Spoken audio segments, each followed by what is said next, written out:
Welcome to In the Stiffs podcast with me, Sam Aiston. I'm joined by my friends and former Shrewsbury teammates, Gavin Cowan and Dave Edwards. Big thank you to our sponsors, the brilliant Budge & Motors, kindly sponsoring us in this third series. A family-owned business of 40 years with exceptional customer service. Loads of competitive deals on new and used cars. Get yourselves down there. Right, welcome everybody to In the Stiffs. We've got a very special guest today, 45-year-old former centre forward, 540 appearances for 21 different clubs, 116 goals in 17 years, ex-pro footballer who is a recovering addict, an individuals coach who's on a mission to support individuals in business and sport, and who states that the number one obstacle to success in business and sport is fear. He runs advanced emotional intelligence courses currently, working with a load of CEOs, footballers, golfers, etc. He's also a high-performance coach at Southampton. Welcome, the fear coach, a.k.a. Drewe Broughton. Welcome. That was a good introduction, wasn't it? Yeah, that was all right. You've done well there. Take a breath there, Sam. Yeah. That's it. Anyway, that's the script going. Right, let's crack on then. Drew, obviously we've just spoken off air quite a lot there, so we've got to try and cram all that back in. But just want to go right to the beginning, really, starting with at the start of your life. We've heard you speak about, in your videos, about having like a regular childhood.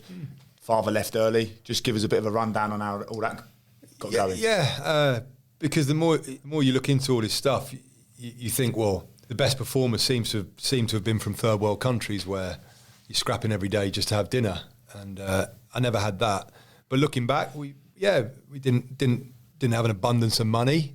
One pair of football boots, couldn't afford much more. Mum worked 2 jobs, but I think she had an incredible work ethic, raised 3 boys by herself. And I look now and I think, well, I had my career and I've got mine. My younger brother sold his company at 28 for millions, lives in America.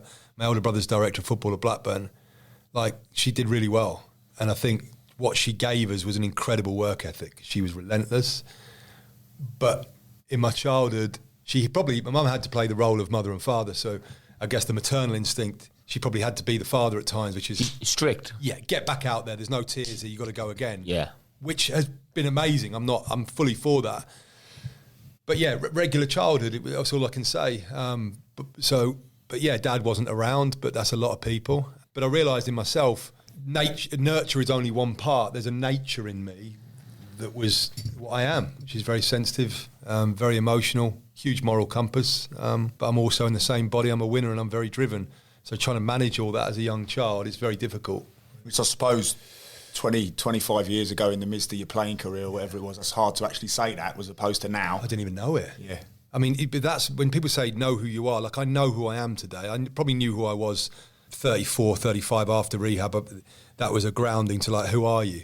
And who I am, I can look people in the eye and said, well, I'm very, very intense, very driven, very moral, huge moral compass, and very emotional. That's who I am. The rest of it, I don't know.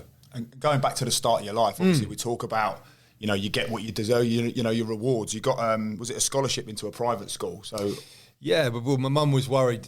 I was misbehaving a little bit at regular school and 9, 10.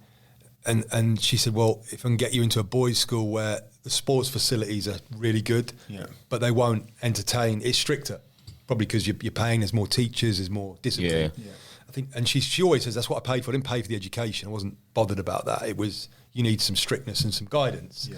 So I managed to get a scholarship into Bedford School, not far from here, which was brilliant because of that. But it was always also difficult because when I joined Norwich, I was at Norwich at 9 and 10, so I'm going on all these trips and with the kids, and I'm from boys' school, and you've got Bellas and stuff from council estates in Cardiff, and so as I got into my youth years, it was difficult going into football at the weekends with kids from all over the country, council estates, and there's me from boys' school, went to Saturday morning school playing rugby, and so that was difficult. It was a shame around that for me as well. So good at football, so that would have helped, obviously, in terms of your social side, and the academic side, and obviously I was average. I got my GCSEs, but C's and B's. Yeah.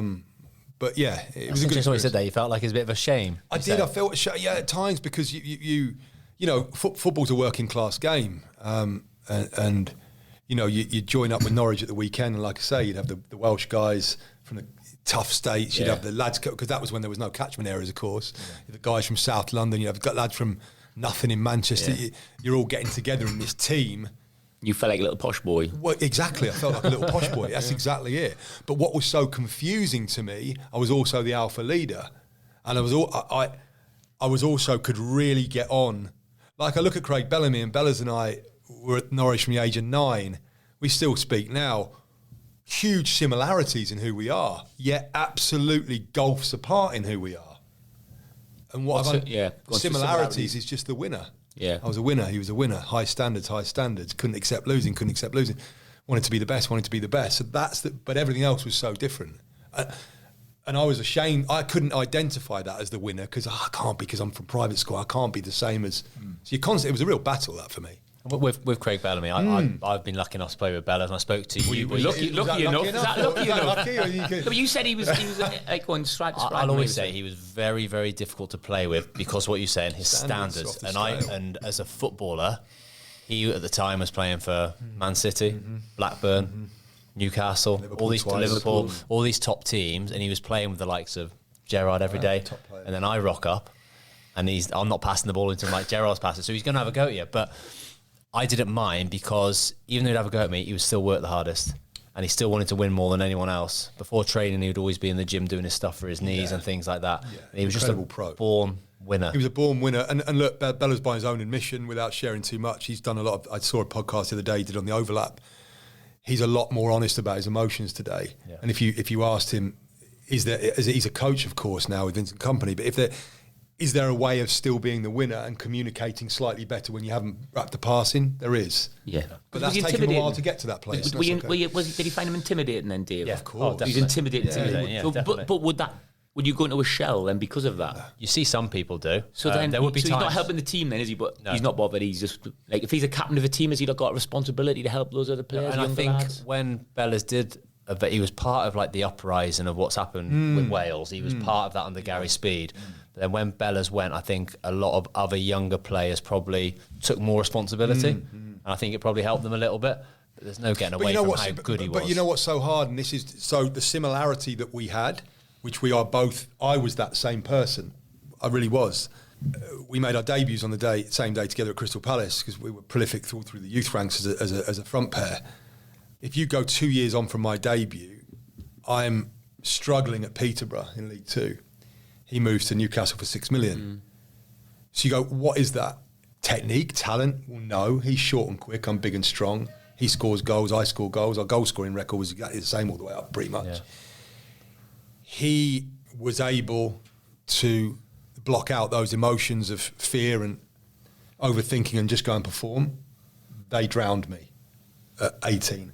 Yeah. So at that turning point, one goes there, but everything else is the same. Is he lacking? Is it lacking some kind of intelligence from him, which in a good way, that you're not overthinking? Well, look, things it's said, isn't it, that ignorance is bliss. Yeah. But Bellas is highly intelligent. People think he's not intelligent. He's very, very smart when it comes to life. He's streetwise off the scale. Yeah. Understands the game unbelievably. Is it a level of arrogance then, Drew? Not arrogance. I think. Look again. Again, good arrogance. You know, we see it in a lot of players. Yeah, because we've got to be careful with words. Because I'm not. Because arrogance is just a reaction to fear. I think I am very, very sensitive and very emotional, and it's not intelligent because I wasn't smart at school. I wasn't. It's not. So I think that there's probably who I am, more sensitive, more emotional, more feeling, and I wasn't able to go, which is what I teach today, and I think you can do it in a healthy way, but no one taught me. I wasn't able, I call it healthy disrespect. I wasn't able to, like he did, to be able to go, well, fuck everyone, I'm doing me. I think coming from the streets, where he came from, fast forwards that, which is why the movement of players from South London is huge, because those lads from the cage of South London, Sancho's one, when you come from the streets, it's the streets. You're not safe. Eye for an eye, drug pushers. You get wise quick and you get ruthless quick. Now, I didn't come from a middle class pretty much background, not a lot of money, but I wasn't chucked in the truth of the streets. Yeah. When you come from that, it's why the African players are so good. Oftentimes don't buy into it all. I can imagine coming from Africa, and I've had African clients. Look, let's get real here. If you're coming from Lagos and you grew up there, you understand life. You ain't going to come into an academy and start handing over your respect to coaches or the pressure of the game. You think, fuck off. So I think there's something in all of that. Do you know what I mean? Yeah. And you But this is what broke me, because the personality is exactly the same. You don't want it as much as him. Well yeah, I do. So you started to struggle at Norwich and mentally, while Bellas has kicked on, and you. I mean, I don't want to dispute about Bellas, but he was a good example of that. Yeah. I think I always was as a kid sensitive. I'm a sensitive guy. I feel stuff, And that didn't counted against you at Norwich, and that's it why counts. you didn't Well, come in through. life, if you feel stuff, then it means you feel stuff. So that means I in Lion King, when Simba's dad dies, Mustafa, I still cry today because I feel a father dying in front of his son. I feel that. As a kid, but you don't know any of that. You're just trying to manage all your emotions growing up, and then you're into a game which is highly emotional. Football is highly emotional. You take in there your personality of a winner, which nothing's ever enough for me. That's the addict, like more, and feeling everything. I mean, it's a cocktail of... Yeah. But actually, the more top players you realise, I think, wow, I actually had the cocktail that top players have. Feel everything, because that's creativity. Yeah. Feeling is creative, and the drive of the best. So, but couldn't manage any of that. And we'll go into some tools on how and why. And So going right back to the start, Yeah. do you, like you're talking about being sensitive, and I just, as you were talking there, I was just thinking about my situation with my kids and about discipline and nurture between me and my wife. Do you think the absence of your dad, was it 6? 6, yeah. Sorry to go so deep. No, it's nice. It's all Do you deep. think the absence of your dad then probably played a part in that subconsciously, like when you're in that theta stage when you're really, really young? I would say, to a point, yes, you can't ignore that. But I've done so much therapy and stuff over the years that there came a point of 30. I remember it vividly, and I use this story a lot. I was 35. It was 2 years after Sporting Chance, 2 years after my career finishing. Done a load of therapy, done 2 12-step programs, done all this stuff. And I remember being out on I bought one of those road bikes to keep the fitness going. And I was not full lycra, by the way. I couldn't do the full lycra. Just baggy t-shirt. I had the padded shorts because you're asked, but I was out. Bum would look all right. You would look all right. And I got, it was like 5:30 in the morning, summer's morning. I got to the top of the road, and I was fiddling around. We've got those clip-in things. I was fiddling around with those, and these 2 cyclists go past at the end of the road. And I remember looking up, and they were a decent speed, and his voice went, "Hunt them down, track them, and humiliate them." Now, because I was self-aware, I just watched that voice and I started smiling to myself, said, I don't need to do that. Now, I'd healed all the dad stuff. So what is that? That's the winner. So now that's the winner. That's a gift. I don't think those guys probably got on the bike that morning going, do that. But because I'm self-aware of that, I go, I don't need that guy right now. I'm just looking to go and get some fitness in. But he's a great asset, and being able to know that today. So even if I'd had a dad, if I'd have had the ultimate dad who was completely emotionally aware, then I think you look at Tiger Woods, that's Earl Woods. You look at Venus and Serena, that's Richard Williams. Emotionally aware, knows himself, strong. Well, but that doesn't exist. Really, that's so rare. This is something we were probably going to get And onto that's later. what I pride myself on as a father, and I see it playing out all the time with my son already at 4. I mean, I'm getting him to walk away from that, do that. I'm pulling the teacher, said, he won't be doing any of that. I pull him to the side and said, look, if you don't want to do it, don't do it. This is what I wanted to. Worst nightmare. This is what I wanted to ask. Do you know my biggest fear? Because he's already starting to like football. But I mean, I looked at a reel the other day with Jude Bellingham. Said, no, I didn't even start till I was 11. And they said, didn't start till 11. He said, no, my dad used to take me. He used to play cat and mouse. I used to pick the ball up and just volley it over the fence. It's boring. That's Bellingham. It wasn't like crammed with all this information. He didn't even play. But what he did, stayed whole. And most people aren't whole. That's what I said we were going to perhaps come to later, but now it seems the right time. You as a parent now, we're all parents, we've all got young kids. What you know now, have you got like a way that you would want to bring up your children in terms of the emotional side of things? Is it good to be disciplined? Is it good to let them do what they want? Just be themselves. Being being the owner of a company, being the manager of a football team, being a star player, or being a father, it's leadership. Yeah. So if my brand, Sweat and Courage, my company, it's that the discipline, the sweat bit, you're going to work. Because if you want to be anything in life, you've got to work like a dog. That's anything. That has to be a given. But it's not a given. I need to explain what that is to you, and I need to constantly pull you to that. But the courage bit is the bit that no one talks about. It's the bit that I didn't know about. The sweat bit wasn't a problem for me. I was a workhorse. My mum brought me up that way. As a kid, I was out running in the streets at the night. I remember, I often tell my daughter, she's 12 now, and I just remember girls used to knock on my door at 12. There's a girl opposite and put love notes through the door, and I was telling my daughter I used to rip them up and just drop them back on her doormat. My daughter's looking at me like that. I said, because I'm going to be a footballer. I'm not interested in any of that, which is an incredible focus, which is great, but no emotional regulation, which is the courage bit, none. Yeah. So I need to give them the emotional awareness of who they are and then the sweat. Then other than that, do what you want. But the courage thing is the hardest thing, the isn't hardest it? thing. Both my boys are in academies, we might mention academy in a bit. Yeah, but like my youngest one, he does not already playing free. He's worried about the physicality. He's worried about everything. He's worried about the coach. He's worried about playing against the other boys. And he's playing a bit like he's within himself. And I watch him in the garden and I'm like, he's amazing. He's as good as his older brother. Yeah. But his older brother plays with, got his socks down, ponytail, plays with freedom. And I'm like, healthy disrespect. I'm like I use it all the time to it. Get him to hang on to it. For a bit, you know, drift off, cheat, like, you know, whatever. Stay up the pitch, do what you want to do. Try and meg someone on the halfway line, give the ball away. Do it again. Yeah. But it's hard to do that, isn't it? So I'm looking for thinking I'm not getting it right with my little one. But then this is where you know, I saw a clip with Jordan Peterson where he was with another guy and the guy tells him a story, and he said, because they say that up until after 11, your peers. Yeah, he asked his son was 20, this guy's son, he said to Jordan Peterson, he said, I asked him, what did you need from me as a father?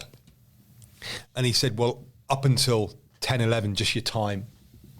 After 11, it was just to be there for me. And after 16, be the damn best version of yourself every day. This guy went, fuck, this guy's in his 60s, really successful businessman. And he went to Peterson, he said, yeah, that mirror is unbelievable. Like, just be the best version of yourself. Like, whoa. Yeah. So it's like that's the burden that overwhelms me every day. I have to continue to. And the minute you back off it, I was saying to a player the other week, he'd lost himself as a player, and I said to him, "What happened? I signed for this club, and then, you know, I felt the pressure to perform, and then they said, look, we want you to play a slightly different role here, so I played that." And then, and then I said, we're 8 weeks on from that moment. And all you've done for 8 weeks is lose yourself. Yeah. You've listened to that. Did you believe in that tactic? No, not one bit. What did you do? I listened to it. Then something with your wife. Yeah, I did that. Then she said that. Then he said that. And I said, well, you've given me about 50 examples. So every one is an inch. You've gone, or a mile. You've gone 50 miles back from who you are. Lost yourself. That first moment, the top players go, I appreciate it. I go, I won't be doing any of that. Yeah.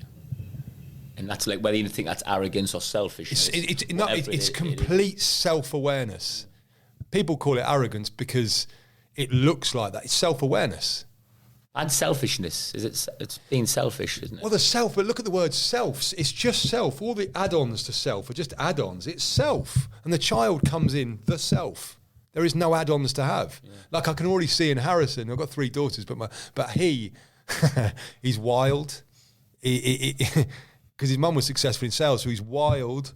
I see that. If he loses anything, he was 2, he was trying to get a little thing in his truck, a little brick. And I saw him doing it, and then he couldn't do it, and he got this truck and just whacked it off the wall. It smashed have that with my boy. Right. Don't lose.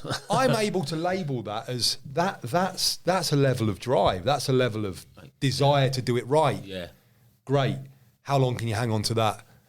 And he's very emotional. He said, and he just comes up all the time. So I love you, Daddy. And he talks about death. And we're watching Lion King. They say actually, the more in touch you are with death as a child, the more creative you are. Death's the ultimate truth. It's again, Peterson talks about this. Or Jung or in psychologists, but yeah. So he's very emotional. So I'm looking, going, shit. It's probably quite like me. Very emotional, very driven. That's it. Yeah. I'm not interested in one other thing you do in your life. We're gonna get you to hang on to that. Yeah. And I've succeeded if that's the case. Yeah. Everything else, I'm not bothered. Fabulous advice. Well, but tough. Yeah, of course, yeah. Because what I've realised about authenticity is, I was saying this to someone this morning, the more authentic you are, the more confrontation. I've had 4 major confrontations this week. I was in my playing career, I was a people pleaser. I got my head down. I'd get nailed after a game and just take it like a good boy. Since I found myself up from the ashes at the end of my career, coming out of that, I was like, well, all that's left, because the money's gone, everything's gone. It's just me, skin and bones, and just be that. Just be you every day and see what that brings. And 12 years on, it's been incredible. But what it means is you don't choose confrontation, it's coming. Because if I go, I feel this, someone's going, well, I want this. Well, I'm not doing that. Well, now So you're ruthless now with your time, and if even the word ruthless, it's I'm just authentic. So if I'm not doing it, I'm not doing it. If I'm not, Like if I don't want to, if you want to get up, if you've had enough of the podcast, you get up, walk out, and say, "I'm doing it." See you, lads. Because I've really Don't do that. because I tell you what, coffee. But I tell you why, guys. Because I've realised every time I don't, I go back a yard, and the more conversations I have with people, you're dragging them back to that, and then you get exposed to the highest level of performers. They don't compromise ever. They just don't. Sorry, go on, mate. I remember I saw your comment when because Kevin De Bruyne had a go at Pep Guardiola, brilliant, didn't he? wasn't it? And I thought brilliant. Yeah, it was brilliant. And I love that. And you made a good comment. Other people are going, "Oh, you shouldn't be undermining it." You go, "No. If you're going to manage these best players, that's what they're going to be like." Yeah. Now, Pep's got to be an incredible leader as well to cope with them. But if you've got winners in your team, you're going to get them kickback. Well, because we go back to the 4-year-old. If the Bruyne is my 4-year-old right now, well, like Harrison now, I want you to do this. I'm not doing that. Yeah. Fine. Because you don't want to do it. Yeah. Now, there has to be a structure, right? Yeah. But within the structure, and this is where Pep is brilliant, because people get bogged down with Pep and they think it's tactics. And I've spoke to lads at City. It is, but it's not what the media drive in about the detail. It's not. But the reason the media drive the detail is because for me, it confirms the whole rhetoric. All the licenses are now right. Everyone's right. Because it's easier to go detail. We can all study it. We can all break it down. We can all analyse it. That, isn't it? You can't quantify the soul. Yeah. Whereas Pep's got that. He's the ultimate because he's got enough detail, but then he lets people go loose. Yeah. And it'll be hard for him to let him go loose because he's a big character. So his character at that point, getting humiliated in the arena by De Bruyne, he has to come back and go, the only thing that is offended right now in Guardiola when he walks back is my ego. Because I want it this way and he's saying it's that way. And he's able to go, you know more than me. Yeah. Because you're out there. And you're Kevin De Bruyne. So he's put his ego to the side. His ego. I have this in my course. We study ego. And I always say to people, they come on only the ego's offended. Because if you go to me now, I hate your jumper. I go, okay. Now, the only thing that can be offended is I want that jumper to be the best jumper, or I really like that. It's just a fucking jumper. Do you know what I mean? That's your opinion of a jumper. Now, I didn't have any of this as a career. So if you're this, you're that, I'm listening to everyone. Yeah, I must be this, I must be that. Yeah. I don't like that about you. Too aggressive. Okay, do you know what I mean? We spoke on the way up here, actually. There's two things I was going to say, but this one's just come to mind. We spoke on the way up here about actually us three and actually the lads at Evolve, about being a product of your environment and actually driving each other to standards and how, like what you were just saying there, it might not always be what you want to hear. Like me and Sam talk all the time. Me and him will go for beer after and we will challenge each other, but also ruthless, pushing each other all the time, going Brilliant. What you do, and I'm thinking both got egos. Who's the strongest? Who's the best? Who's the cleverest? Who's going to earn the most money? But you're driving each other all the time, aren't you? So you're not surrounding myself with idiots. I'm surrounding myself with people who are challenging me. And I'm super conscious, but I'm going to share it. We have to get right with the words, and I've done so much work on these words because I used to think I knew what they all meant, and when we know what words mean, it's unbelievably enlightening. It's like flippant to just say it out there. It is, and I used to do it. But ego, I don't think that is two egos. I think it's just the winner, the 4-year-old winner, the 4-year-old winner.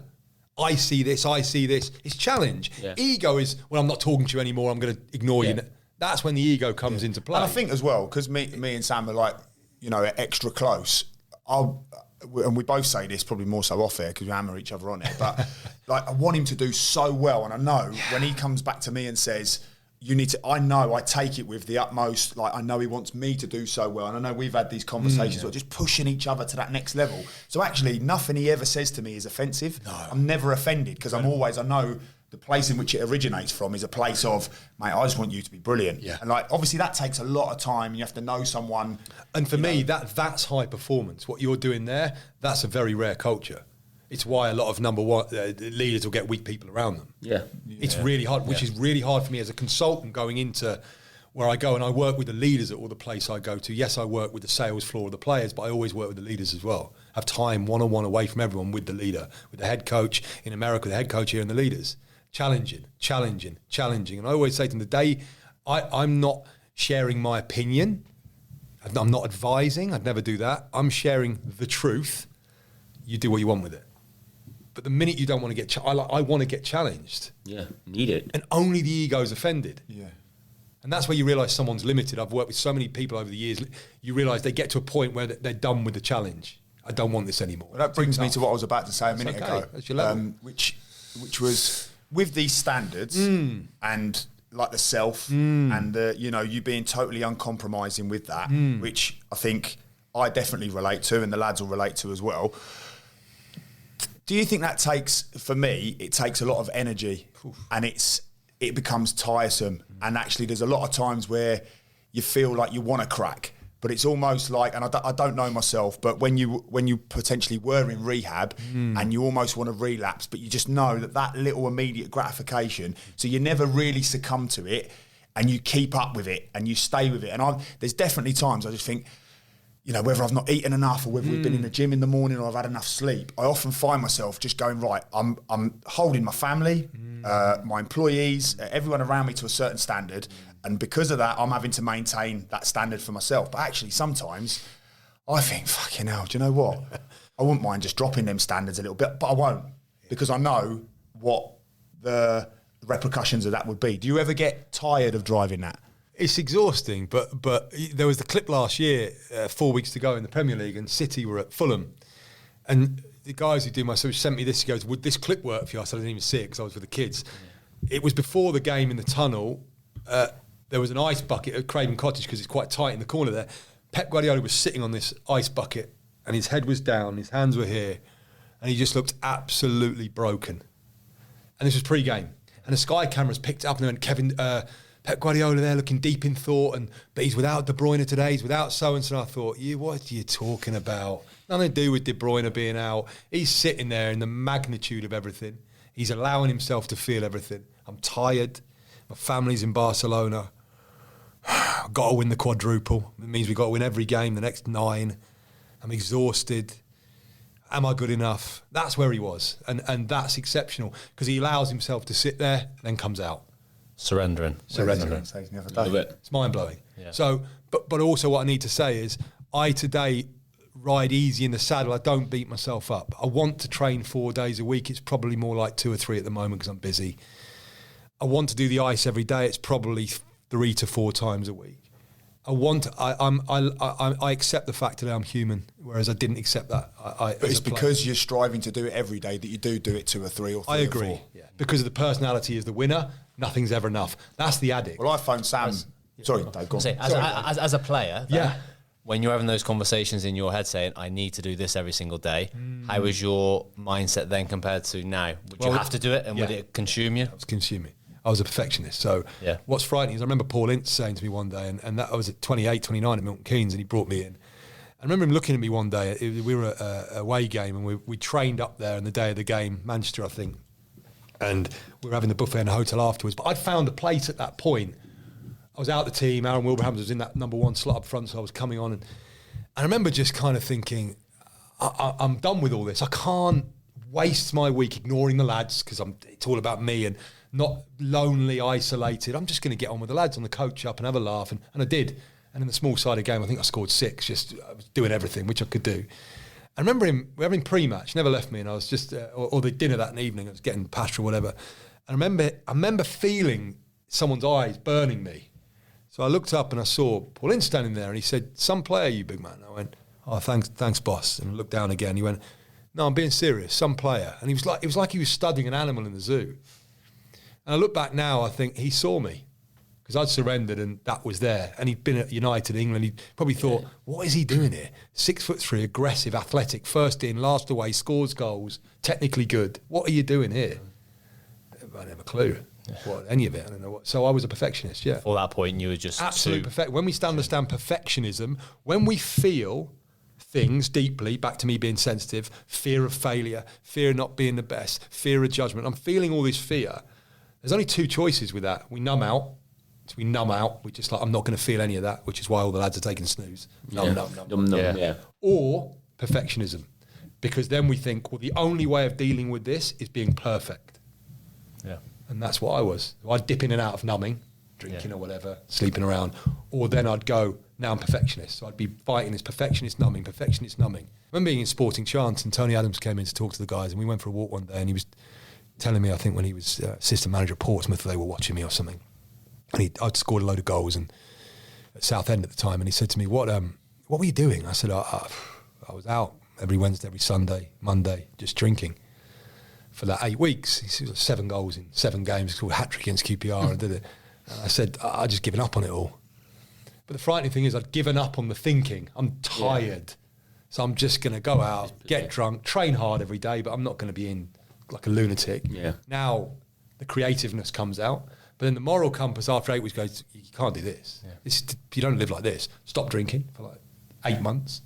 Now I'm perfectionist again. So I'm constantly, people go, 20 clubs. I think, well, try doing that. You can't, it's going to be a yo-yo. Yeah. And because you're good, people are like, I'll take him, he's out of the team, we'll get him, we'll revive him here, resuscitate him. Well, I always was resuscitated on loan. First 6 games on loan, I'd always score 4 or 5 goals. Then I'd just come off again. Now I'm back in perfectionist, and now I've got to hang on to the. I've got to hang on now. I can get a move. So where is the sweet spot then? If you're a 25-year-old or 22-year-old footballer now, where is that sweet spot in terms of with the lads perfectionism? What are you feeling? I've got this 1, 2, 3: vulnerability, acceptance, and courage. Vulnerability means the truth. So if someone sits with me at 25 and goes, "How are you feeling?" Scared, frightened, inadequate. Okay, let's start here. Get it all out. Now, do you deny the fear of failure, or do you accept it? I have to accept there's a fear of failure. I might not win. Might not be good enough. And now what we're left with is just sweat and courage. Like you have to monitor yourself on just running and courage as a footballer. So I'm working with you. When I started to work through this process with top level players, and I saw their performance go through the roof. What the fuck? I mean, just ridiculous. And then I'm seeing all this on Sancho. It's embarrassing. It's embarrassing, the level of coach education, because it's that simple. Can we just say how I'm fucking feeling? Jadon Sancho, the poor guy, sitting there, shirt's heavy. I'm Man United. Expectation. Am I good enough? I'm afraid of failing, afraid of humiliation. I'm getting judged everywhere, nailed on social media. Let's start there. So you would help Jadon? I mean, overnight. You could help him instantly. Overnight. And I say that today, 12 years of doing this. And it's the truth. Someone said to me the other day, a coach said to me, how quick does it take you to get a breakthrough with a player? I said, 10 minutes. Complete soul breakthrough. He's like, what is that? I said, because I start with utter vulnerability. So if I'm sitting with a player, someone goes, what do you, I said, well, I'd start, and I often just collect my thoughts, and I'd be like, it's fucking horrible being football, isn't it? I hate football. I hate all of the people in it. Vile industry.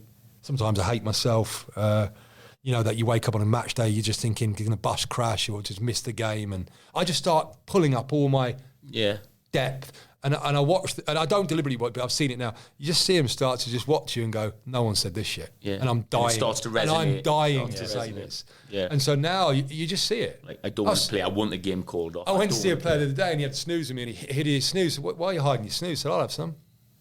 He's like, really? I said, well, I smoke cigars. I've got a collection. I never smoke cigarettes. I don't really drink. I can drink. I'm not an alcoholic. I take it or leave it. But I got into cigars about 10 years ago. I got a collection. They're an experience. You have to go and sit somewhere. So I go and sit in the forest once a week, and it takes an hour to smoke a cigar. Just go and sit, and it's a time to reflect. Yeah. So I said, it's stronger than snooze. He goes, I got on one of those in Dubai, it destroyed me. I said, yeah, it's stronger than that. So, I mean, I don't want one, but I'll have one if you want one. So he's used to being, we've got to hide all this. No. For the listeners, snooze, not a lot of people know, but it's like it's tobacco. And all the footballers it's an epidemic in football. Epidemic, yeah. Absolute epidemic. That and sleeping tablets. CEO of Sporting Chance said sleeping tablets are the biggest thing. We go back to the numbing. I'm just going to fall asleep into a coma because I can't sleep because of my head, or I'm going to numb my feelings with snooze. Yeah. I used to play with lads who would have snooze before the warm-up, come in before the game, put it back in. Absolutely. Half-time, put it in again. Yeah. A couple of miles. Playing on the PlayStation, put it in. Before they go to bed, just see that top lit up so there. They just don't overthink. So they're looking for that free. Well, you're looking to be numb. They don't know they're doing that. Don't know they're doing it. No consciousness. No. So when I say this to lads with snooze, you're not performing. So, and what you're doing is I'm still not performing, and I'm still feeling because I'm human. Yeah. But I just need to keep numbing because I don't know how to deal with any of this. Yeah. If you still want to take snooze and take it, I'm not bothered about the snooze. But if you need to understand what's going on here, because you just put 6 bags in an hour, that might be an issue, right? Yeah. At the same time. Or? Yeah. Taking off tangent. When you went to rehab, what was it for? What was the addiction?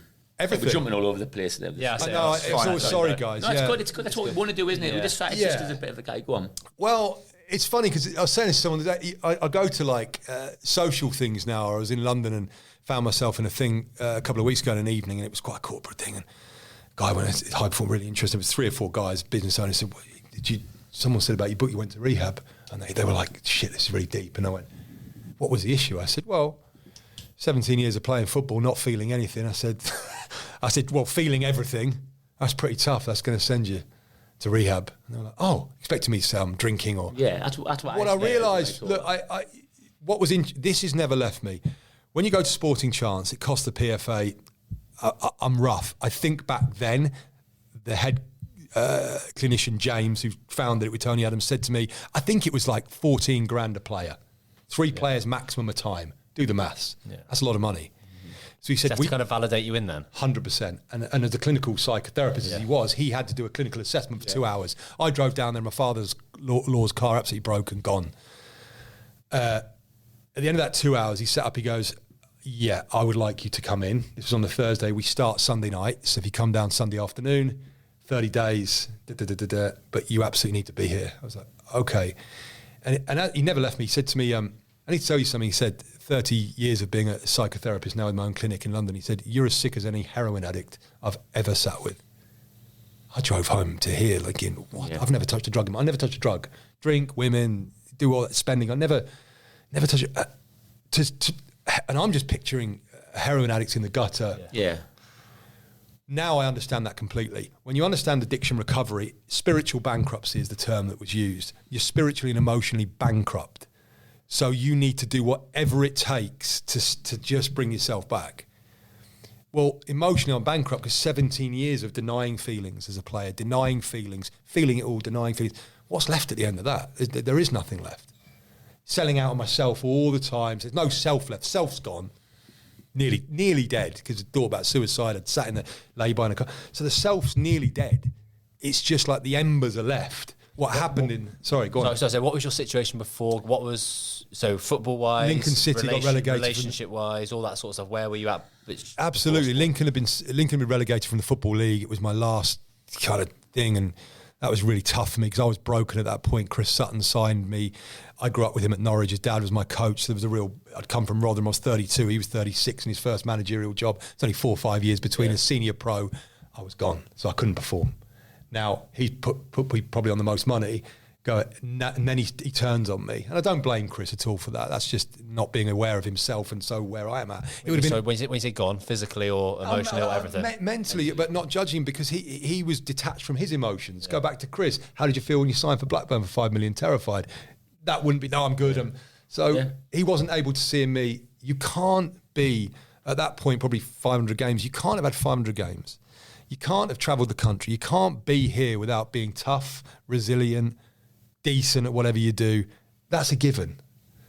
You must be struggling. Like, that's obvious. We need to sit with him. So that didn't happen. There's no blame at all there.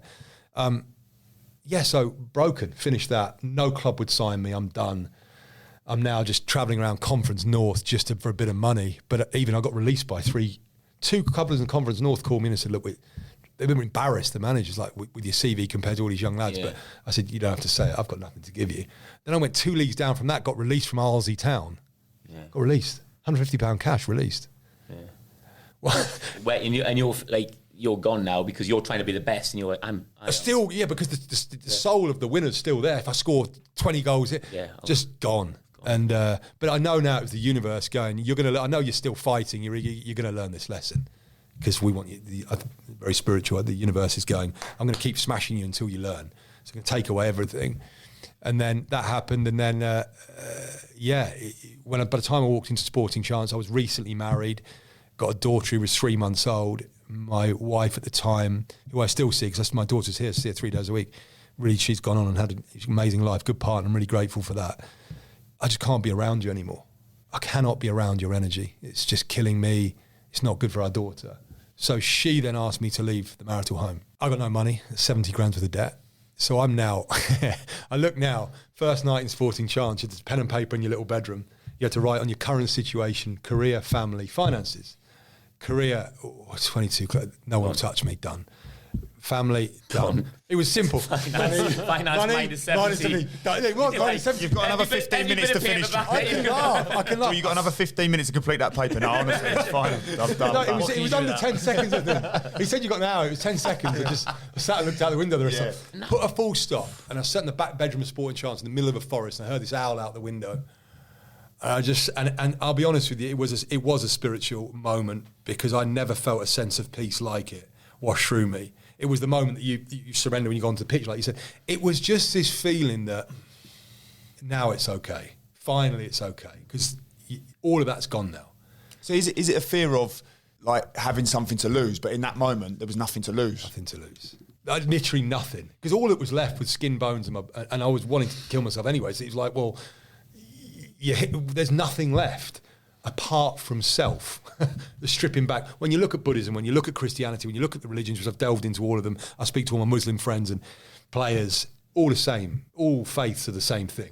Suffering, suffering, suffering. The story of Christ, Jordan Peterson talks about. The story of Christ really is about suffering. So you suffer, suffer, suffer, you give up, you reveal who you are. And that's why in Christianity it's prayer, it's constantly handing over your life to Jesus. I'm not a Christian, but I do look at all the faiths. They run the world. You'd be stupid not to look at the faiths. But they've all got the same message. The Buddha sat under a tree for 40 days and 40 nights. That's Buddha. Yeah.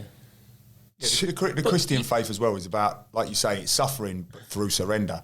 As a Christian, you surrender, and it's the external factors that make you suffer. Yeah. So you surrender everything that you are, and then you suffer through that. Yeah. You're critical of, I saw that though, Arnold Schwarzenegger was on High Performance podcast, wasn't he? And he talked about the importance of suffering, and you were like, that's nonsense though. But because it's not suffering, it goes back to what it's like the message he's giving to all his kids is just work like a dog. Yeah. 24 hours a day, work for 22.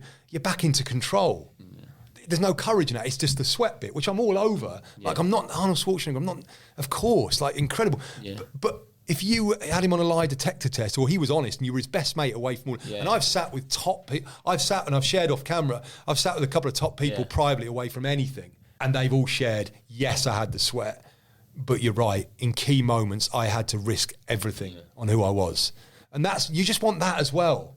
Otherwise, we go away going, okay, I've got to be like Arnold Schwarzenegger again. All these young kids, I've got to be like Ronaldo. I've got to be in the gym every day. Yeah. And you see them all, stripped to bits, great bodies, crap. So what's the point? Because mentally bankrupt. Because there's no emotional... Well, I say mentally. I don't like the word mental because it's brain. Brain, lungs, liver, heart, they're all organs. The brain's an organ. I'm not my brain. It's spiritual. It's emotional. When we say, how do you feel? You point here. You don't point here. Yeah. How did you bend that one in there? I just kind of felt that the keeper was... So I just... It's not what I thought or what he's doing. No one ever asked that, think of when we're playing football, my career. I mean, it's Sunderland with Peter Reid and all that. No one's ever, he's never gone like, Peter Reid's never gone, spirituality. How are you feeling? Like, I've done my cruciate. How are you feeling, Sam? Or you've made your debut, or you've had a nightmare, I've dragged off at half time or whatever, and you're hammered by the manager. And didn't he call you a shithouse when you done your cruciate? There's no like, how are you? There's no one ever asked me. But genuinely, how are you with genuine when concern? Jurgen Klopp came to England and Pochettino, and they were hugging players. It was. You remember that because no one else was doing it. Pep came after him really to England. It was Poch, and then I remember a mate of mine in the Premier League. He said it was embarrassing this morning. Senior players, the manager came in and he's trying to hug lads. It was like hugging a skeleton. And that's the problem. And when I'm not bashing any coaches, I have complete empathy. They are just a product of life and the system, as I was. So they can't attach to their feelings to give it to the players. They can't. But bless them, they're going, well, Klopp's winning. He's doing this thing. I'll copy it. And I completely have empathy for that. Like, they're trying to win.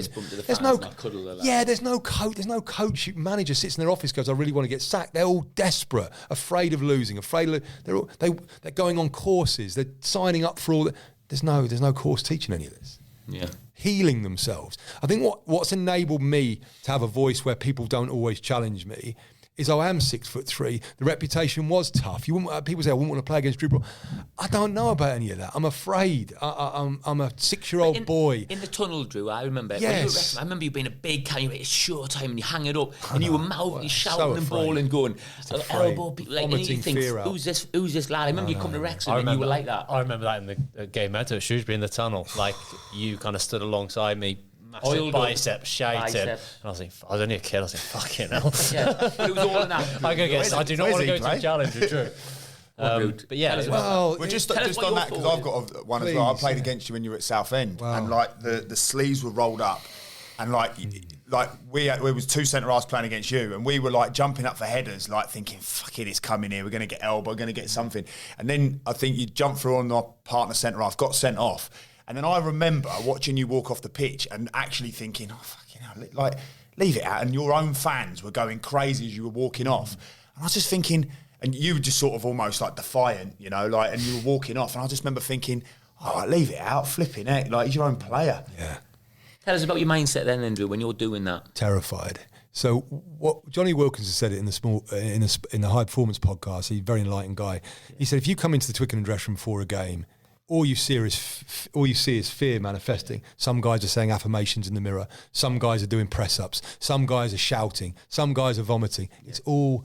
No one at that point can deal with the uncertainty of the next 90 minutes. Yeah. So if you'd have sat down with me before the game and said, how are you feeling, Drew? Terrified. What does that fear make you want to do? Get up and shout and look tough and do press-ups. And trying to fight again. What did you do when you were 8? I just got with my teammates and said, come on, today we'll play for you. And that, which is what I do with guys today. It was all fear. I'm afraid. So what I'm trying to do is play a character. I'm trying to deal with the absolute fear that I've got to score, got to hold the ball up, got to win headers, got to play well, got to get a move. All the fears there, and I don't know how to deal with any of it. So it's coming out unconsciously. It's all unconscious. Yeah, we didn't like we all got we a all clue do the what I'm same. We doing. all had our thing. Like sometimes I would be shouting and bawling. Some lads are quiet. I'd be flipping though, so that even you don't even know what you're doing yourself. You don't know what you're doing. One minute I'm shouting and bawling, the next minute I'm going, no, I'm going to try and be really calm now. I want people to think I'm calm. So people think I'm chilled. And we had a couple of remember like at Wrexham, Silvio Spann and that. He was chilled, listening to Bob Marley. So I was like, I'm going to start doing that. So again, trying to find a way. So one minute I'm there with headphones on, Three little birds. Next minute I'm banging on the wall, going, come on lads. Next minute I'm going in the toilet. I'm trying every little different thing. All of it, because you just go. We spoke about this before you came on. I don't know if we can cut it if you can't share it, but you talk about Mo Salah. Well, yeah, just sharing with it. It was a friend of mine who plays for Egypt, and he was saying to me when watching Mo Salah was incredible for him because he came and joined up the Egyptian squad, and an English-based player, and he said watching him before the game, kind of just towel over his head, kind of doing his meditation stuff and his prayer and stuff that he does, and you know, trying to almost the point where the fitness coach, okay, we're going out for the warm up now. As an English fitness coach, I think, with the Egyptian team, and Salah's kind of just still putting on his socks and boots and kind of undone, and just gets in the tunnel and okay, and then it gives the ball away for the first 10, 15, 20 minutes, but doesn't go under, and just scores 2 goals and win the game. And we were talking about the power of faith, because ultimately, if you haven't got faith, you think you're in control. That's the truth. And I'm not talking about religion, I'm talking about faith. They're two different things. That's why I heard Jordan Peterson asked about God. He said, there's no point me talking about God because people think, well, you have to believe in this. And he said, it's not that. So there's no point. So Mo Salah at that moment is going, I have a faith in something greater than all of this. And I actually have got loads of desire, and I want to be the best player because he's full of desire. He's a competitive guy, of course. But it's all too much. And I just need to be the 6-year-old. Yeah. So handing everything over. You can have the result. You can have the 90 minutes. Yeah. You can have how many score, where they judge me. You can have all of that. I just need to make sure I'm Mo. So that moment that comes and he can drop a shoulder and just bend it in the top corner, everyone else is snatching at it and blasting. Because at that moment they're still in an element of control. But the reason this doesn't get talked about is because people think this is religion. And now you're in, you either believe in this or you don't. And it's spirituality. I heard David Bowie, someone sent that the other day, he said, religious people aren't looking to go to hell, spiritual people have been there. And I love that from David Bowie, and I thought, that's right. I've been to hell in my life, and I've realised in that moment that I can't control anything, I've just got to be me every day, and that's it. That's the spiritual essence. It's a spirit. Well, in football, you're a great team spirit. We all use the words, but then the minute you say spirituality, we don't do that. But you've just told me you've got a great team spirit. We don't talk about spirit. You know, it's like, this is insanity. Yeah. What is team spirit? What is Leicester's team spirit? Really what it is Ranieri pulls it together. He's an experienced old Italian guy who's seen everything. What do you do, Vardy? I like Red Bull and snooze. You do that then. What do you need? Well, let's just have a few pieces. Let's get together. Got loads of good players. We're going to run for each other. We're going to believe. It really is all it is. Tough to do. I'm not saying it's easy to do, but that's it. And you talk about the importance of selfishness, since didn't you about that Leicester team? Said Jamie Vardy, selfish person. Some of them Leicester lads, selfish people, but just in the right environment. Well, a little bit of structure, obviously. Yeah. Big personality. But again, it's the word self. We all come into the world himself or herself, or if you're a plant, itself. Like the self. That's the origin of all Christianity, Buddhism, is the self. Buddha sat under the tree for 40 days, 40 nights, to not drink, not eat, virtually starve himself, virtually to die, to collapse all egoic thoughts, to be the self. That is Buddhism. That's the origin. So all the meditation Buddhists, you're just trying to find the self. So selfishness, it's a strong sense of self. Now, if the self, myself, is there's an absolute competitor in there, that's a gift. So what's the competitor need? Constant feeding, winning, more, going. Awesome. That's probably going to be very selfish then, because it's all about what he needs. So that has to be normal. Now, but without emotional understanding of that, then it leaks into an ugly line. Yeah. What we're quick to do is go, well, the All Blacks thing, no dickheads, we don't have that in here. Yeah. I've had that with so many coaches all over the world who've got this no dickheads in there. Yeah. I had one an ice hockey team in America, no dickheads. And I said, we need to, what is define dickhead to the head coach? Well, someone who doesn't, but like so-and-so. Is he any good? He's my best player. But I said, well, hang on a minute here. He's your best player probably because he's absolutely driven. He's a monster. Yeah. And so he's constantly, his desire is I need to achieve. I need to be the best. I need to score the goal. That's absolutely, that's why you've got him. Yeah. Now, because he doesn't understand that, it will leak into, I'm going to ignore him and do, well, you have to sit with him and understand. And I've sat with sales guys in London who the owner's like, if he keeps going, I can't have him around the culture. But he makes me 10 times more than anybody else. Mm-hmm. So I sit with this guy and say, look, I love your selfishness. I've sat with guys 2 hours to break their ego down. They've gone to me, I just need to be the man. Yeah. 40-year-old man, I just need to be the man. I said, no, I understand that, of course. I said, but would you say you have been the man? Yeah, for 10 years I have been. Well, maybe you're just good. But the truth is, the owner needs more. The team needs you. And if you keep... and so you need to break the ego down to get into humility, to go, the selfishness is fine, it's great, it's champion, it's amazing. But if you're aware of it, now you can watch it. Like I watch my selfishness, and at times it leaks over. Yeah. And of course, as we all know, the one person that holds me accountable is to my wife. So she'll be like, yeah, you're a selfish arsehole. And I am. But you're saying like you're aware of it and you recognise super aware, it yourself. And it will leak over. At times it will leak negatively, and I just go, okay, I should have done more for you there in the morning with the kids. Fucked up. But but if we just go, that's bad, well, this is where all the addiction starts, because like I do this topic on toxic shame. Shame is you are. Football is full of you are statements. I did it the other night with this group of 15. We're in week 4. Expand on that a little bit then. Toxic shame is the root of all addictions. It's the root of all destruction of performance. Shame. So toxic shame is you are. Healthy shame is that was probably not the best thing to do. You see what I mean? So I get caught in possession. That was probably not the best thing to do in that moment. Yeah. Who the fuck dribbles in there? And now I'm shamed. Now I'm questioning everything. Yeah, who dribbles now? I'm a bad... Yeah. That's football. From the age of 8, all it is shame. I mean, and all the coaches don't realise they're all shame-based. So when I wrote the leadership course, like, unless the coach heals his shame, he's just going to vomit it onto the next lot, which is why the cycle, which is all this mental health, it's a waste of time. Waste of time, yeah. The shame, because we all come out the back end of the career, we don't know who we are. Because you've been told, I was told you're too aggressive, then you're too nice, then you're too selfish, then you're not selfish enough. Yeah. I'm just... who are you? Like, who am and again, I go to top players. I know who I am. Nothing you say infiltrates that. And I always say to the coaches, if you want to manage... I'm going to say it. It's the truth. We can all see it. Graham Potter jumps up to Chelsea from Brighton. Now, having worked with lads at the summit of the game, these lads are at the summit for a reason. Some get lucky, fine, but not most. They're there because for some period in time in their career, they've been unbelievably consistent. Yeah. Even if it's 6 months, a year, they've been relentless for a year, they get a move. Yeah. So they have to be selfish to be there. Yeah. There's a level of self-knowing up there and ruthlessness, which unless you can understand that in yourself, you cannot see it in them. So I'd say with Graham Potter, I think I'd be right in saying you go to that level unless you can sit with that player and go, yeah, I'm more selfish than you. When Mourinho was asked years ago, how do you, he goes, well, my ego is bigger than them, so it's easy for me to understand them. I relate to that. Desire, yeah, mine's there. Yeah. Selfish, yeah, I understand all of that. And I'm not knocking Graham at all. It's the reason I wrote my education, which the PFA have now bought, and we run the first one this year, Advanced Level Emotional Intelligence. You need to know who he is. Yeah. Because if you can't get the best out of him unless you can recognise who he is. And you know at that level, he's going to be selfish, driven, he's not listening to you. What do? Say he's a bad egg?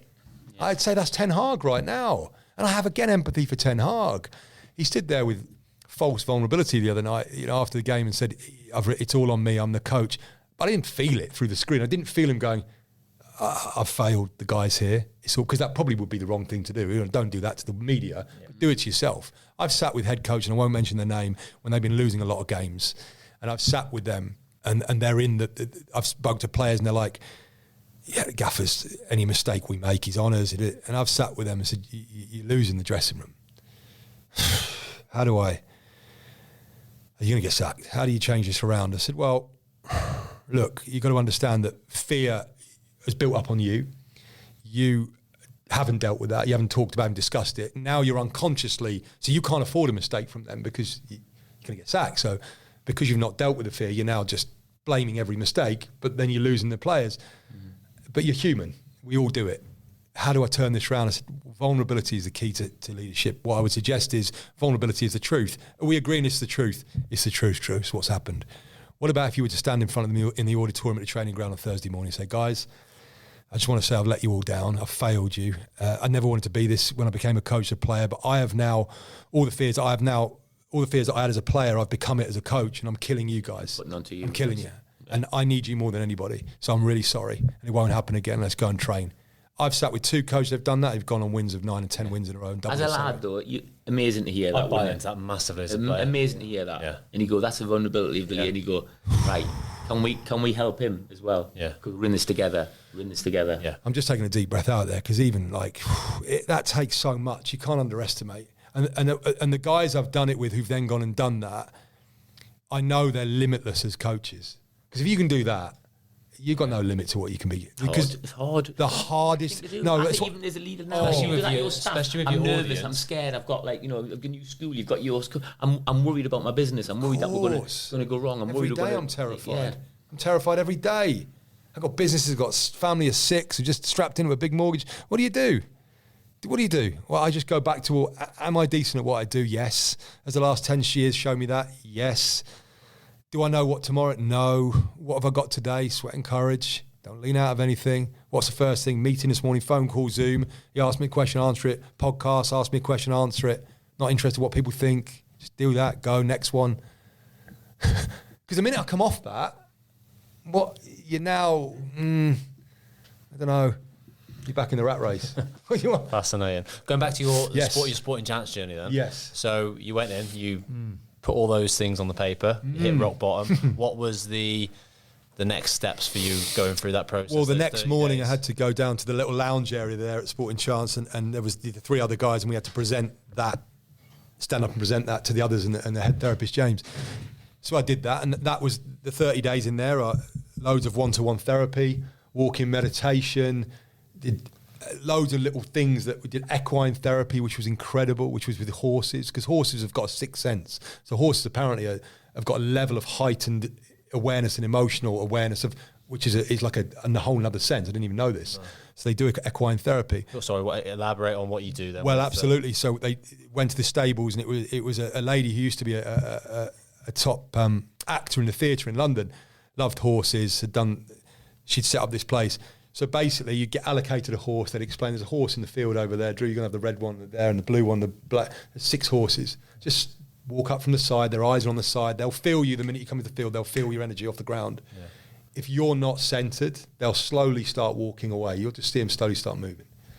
Unbelievable. So I was in a good place at the time. It was like week 3. Yeah. So I slowly start walking towards the horse, and walk up and just slowly move towards it with a hand, and they'll feel the hand. They'll feel the energy of you through the hand, and then they might let you put that hand on them. So it's not one of this one, just next to them. Yeah, next to them, and just slowly. But the minute your energy will change, they'll start moving. Yeah. So, and one guy who was fighting the whole thing, it was hilarious. There's an expert where he's really fighting it. He hadn't surrendered by week 3. He was still. He walked. This is all bullshit. He walks in there. His horse literally started walking. It was brilliant. And This is fascinating. and he couldn't get near it for the whole time. Near Shrewsbury. There's, I'm sure. we work with my business. Yeah, they do it there. Really? Yeah. Yeah. They've got it's all been funded. It's an amazing setup. I'll try and find the name before I leave so I can say it on air because they're really good people, but they're all funded and do exactly that. So you managed to put your hand on the. I was in a good horse place at that time. I mean, how can you not be? Look at me in week 1. I was probably far. So it was 30 days of that. The idea really is you will find out where you've got lost, and at the end of it, you'll go, okay. Now, why was I there? Drinking, that wasn't a thing.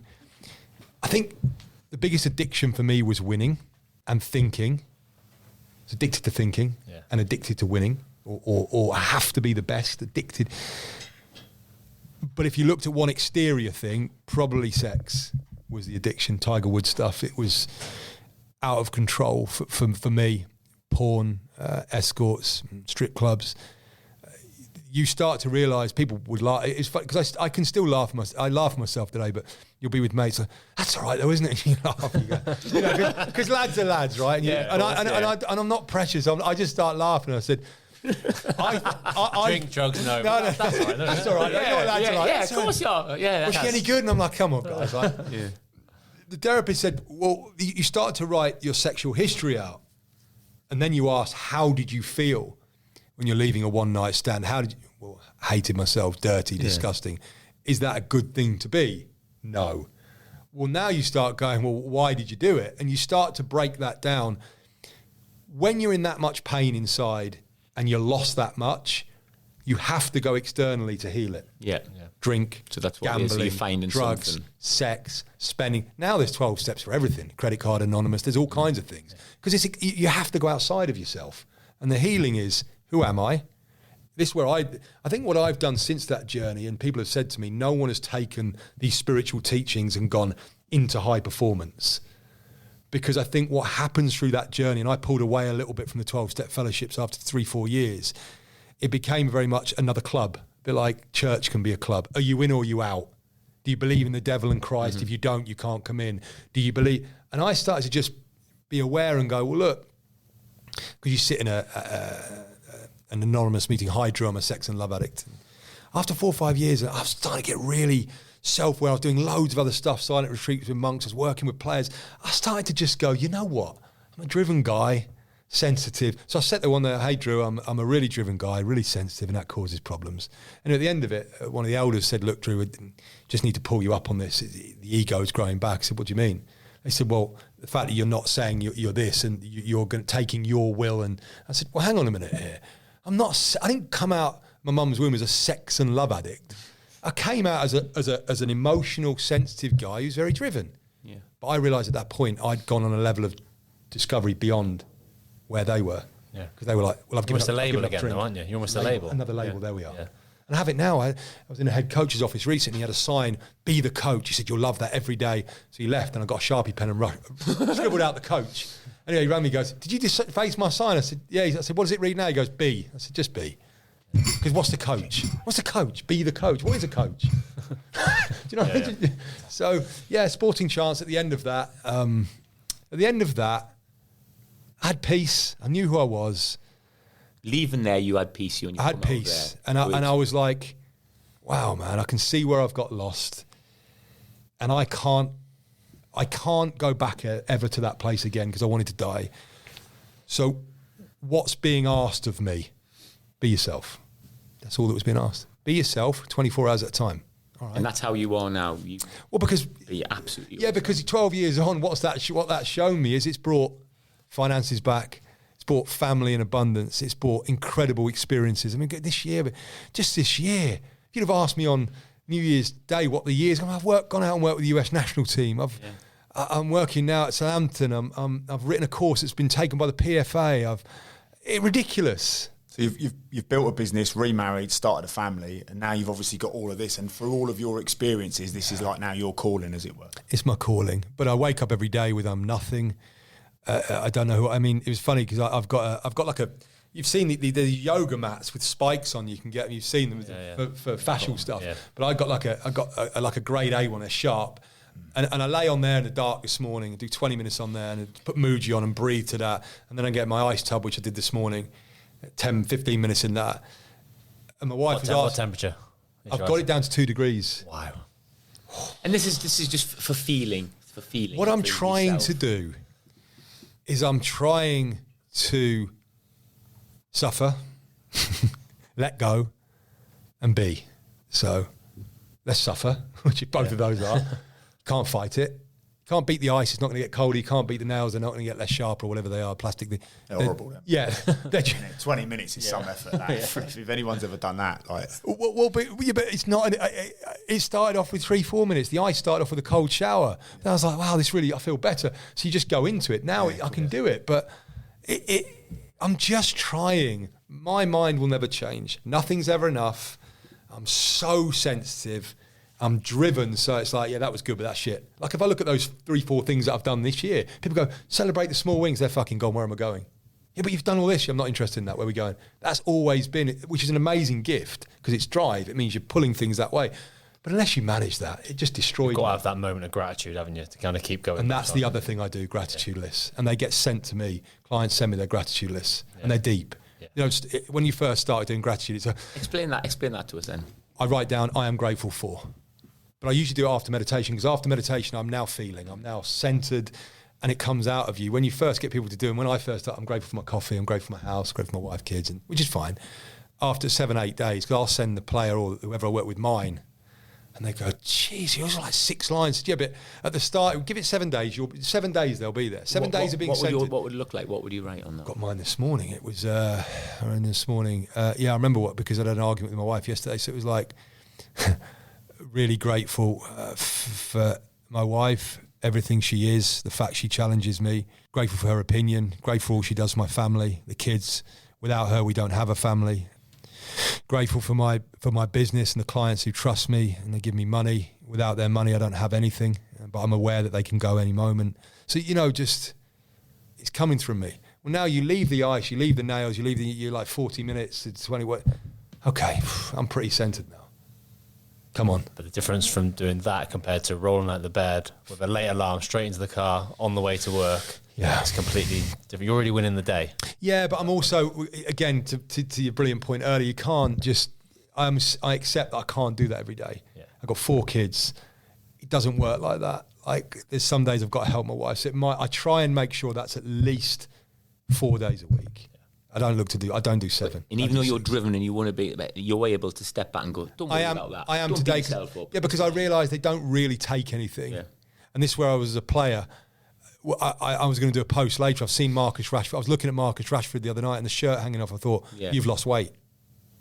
You've lost weight. And I thought, I know where he's gone. He's gone into perfectionism. Did really well last year. Strong. He was probably doing. Yeah. Dropped off it. So now it's like, hit the gym or don't hit the gym. Yeah. It's like, well, what is all this? Where's Marcus? Marcus is lost. Yeah. Where's Marcus? Fighting for, how can I be the best? Now I'll do this diet and now I'll do... And in the middle, there's no performance at the moment. It's like, well, where's Marcus? Who's Marcus? So that would be your first question. You would sit down with him and go...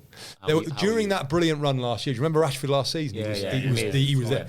I remember being at Ellen Road and I was with the... US team had a game, and so they were. Anthony, the coach, was over. He said, "Do you want to come to the game? I've got to go and speak to the US players in the league squad." I said, "I'll come to the game." So we're sitting up there before the game, having some food, and someone came over in a United badge and everything. He said, "Drewe Broughton." I looked. I felt really rude. I said, "I'm being really rude." I said, "I mean, probably concussions. I don't remember a lot." I said, "Probably know each other." He said, "I was at Wrexham, sports scientist at Wrexham, training." He said, and I said, "Oh, Andy." I forget his name. He said to me, I said, "Oh yeah." I said, "What do you do now?" He said, "I'm assistant technical director at Man United." I said, "Wow." He'd worked for the Premier League. He'd worked all his way. I said, "Wow." She was asking what I did, and Anthony's got me here working with players, and I worked with him as a coach. He's like, "Oh, okay, well." He said, the way we've got Marcus going this year and Ten Hag. I said, "Yeah, it's nothing to do with him." He said, sorry? I said, what you said. yeah, I'll just eat myself. Just That's what I nonchalantly, mean, yeah. Just like you're giving your thoughts, you're being yourself again. aren't you? Because Just what like, choice straight do away I you go, have? Yeah, I know. The only reason I'm sitting here could've with just him, gone, "Oh, right, yeah. the only reason I'm sitting here with him and have the opportunity of going to America is because he's I'm seen doing my it. truth. And this is that moment that like we spoke about. That's the moment I can't not say what I want to say. Keep doing and it, like, man. Whereas I've spoke to you about it before. Like in their moments, I think we walked in here, got into the hotel, and just because of the nature of the hotel, I said to you, didn't I? I said, just got to stop myself being childish. I don't know why, but we came in here. No, I don't feel stop very that. much like it's almost like this beautiful world. And I was like, I feel really silly. Like I want to just do something stupid. And like, so I said to you, just got to stop myself being really childish. Brilliant. It's that moment there. You just got to say what's on your mind. because Go on, you it's amazing, and the reason why you are making a success is because of that. Because you're going, it's not. And I've given you some history to that. I was broken, and all I had was self. There was no money, there was no house, there was nothing coming out of it. I was living on my brother's sofa.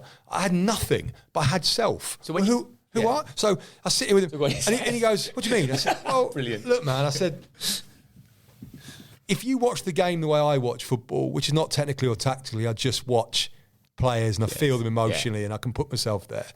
You will watch, and the celebration, Rashford, I said, you will see someone who's, I would say, has been inspired by the presence of Ronaldo. I said, the greatest thing happened to your club since Cantona kicking the fan, he was my hero, was Ronaldo walking down the tunnel 2 weeks ago. He said, what do you mean? I think we did. I said, well, he's the best player in the world. He's got more money than anyone in your club. His body's better than anyone. His wife's better.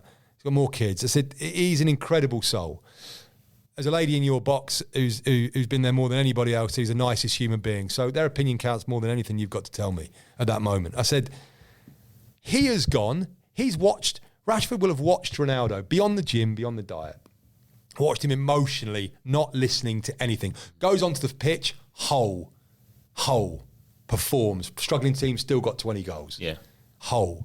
If he doesn't tuck in there, I won't be doing that. Yeah, I'm not tracking back. Yeah, I'll see what I feel on the day and I'll still win you the game. Like, it's just all right.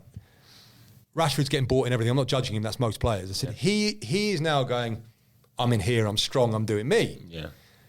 Let's watch the game. I guarantee there's a moment in the game today where there's probably some instructions from the bench and he will fuck all that off and do what he wants. He's looking at me, he's like, well, I just did it. I said, look, it's been great seeing you after Wrexham anyway. I'm thinking, well, he's never going to speak to me again. But So I go out to the game. It couldn't have been any better. It was 35 minutes. United wasn't great. It was 0-0, but United weren't great. And Rashford hadn't started particularly well. And Ellen Road, obviously, the technical area is quite... I was sitting just behind the technical area and Ten Hag goes up to the edge of the technical area and Rashford comes over and he's instructing and pointing at Rashford and Rashford kind of walks, when you know because you've been there. You just know. He's not listening.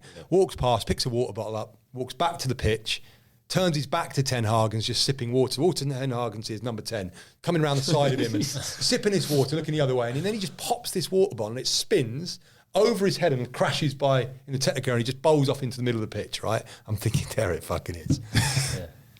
You know, 62 minutes, Rashford, second half comes into gear, scores a great header, and then it's just running amok. They win the game 2-0. Garnacho comes in, who's another, one of the lads said to me at United, he's the one. He said, Garnacho, he said, all of this stuff you talk about, he's incredible. He's not listening to anything. Yeah, you can see that. Yeah, he said he's got it. He's a proper player. It's one of the lads at United, he's probably the only one who's a proper United player. Anyway, so His idol's Ronaldo. there we are. Yeah. And what did he do? Spent time with Ronaldo. Coming at half time, having a cup of tea and cake. I said, did you see it? What? I said, and he goes, no, I didn't see it. I said, game's fucked, man, and just walk off. And he's like, because you missed it. You missed the most important things. I know in my Has soul. Andy called Rashford since is playing. Has Andy called since? No. No. That's interesting you say that because I've been to watch a Man United game. Yeah. Once this season, but last season I went. I was lucky enough to go into the players' lounge. Yes. No players were in the players' lounge. None of their families, apart from one family. It was Garnacho's. They had probably 6 or 7 people there. Amazing. And the way he came in after and interacted with his family was so nice. I'd heard these stories about him. He's arrogant, he's this, he's that. But he was, like, the way he was hugging everyone, so grateful they've come. My little boy is like, can I have a picture? And he was like, yeah, of course, no worries. And he just seemed like really, like you said, a bit confident of himself, really confident of himself. But Young lad, amazing. Yeah, but he was only, 17, 18 this time? Yeah, when I was watching last season. And what Ronaldo would have inspired those young kids with. But, the manager's not strong enough to deal with any of that. Yeah. And ultimately, that's the truth, and he'll get sacked. Ten Hag will go this season for that reason. There is no ability to connect emotionally with the players. It's a tragedy because I wouldn't want that for him. He's a good man. I think many managers can, though. Klopp, Pep, Ange Postecoglou, I mean, a whole human being. Joe Hart was on the podcast and he spoke about him so highly, didn't he? Of course. About that. And what did Joe say about his first conversation with him? It wasn't anything about it tactically or anything like that, was it? He basically kind of went and said, like, I just want to feel at home. I want to feel like I belong somewhere. Yeah. And Ange just basically said to him, like, you will be my number one. You will be here. You'll be my number one. He said from that moment, Joe just all of a sudden, because he'd been at Man City where he'd felt at home. Yeah. Obviously, Pep come in and then he goes out and then he's bouncing from club to club, never really felt at home. And then he just came up and said, look, Joe, we're lucky to have you. You're going to be my number one. Yeah. No one else will compare. He said that initial meeting where he went to meet him, though, there was no talk about his last few years of his performances or anything like that. It was like, where are you at, Joe? What do you feel now? Do you still want to play? Do you still want to play? That was it. Do you still want to play? And Joe was like, but Joe said, I'm not. Then Joe said to him, but I'm not. I've got these things. My kids have been moving around, all this sorts of stuff. But these are my non-negotiables. And he was like, brilliant, come play for me. And do you know what? Look at the language you use. So Joe Hart said, I want to feel at home. Angela, how do you feel? It's feelings. Now, this is the gold dust. When we're numbing out or perfectionists, it's because we can't deal with the feelings. In an academy at 8, you're already feeling. You're feeling your son.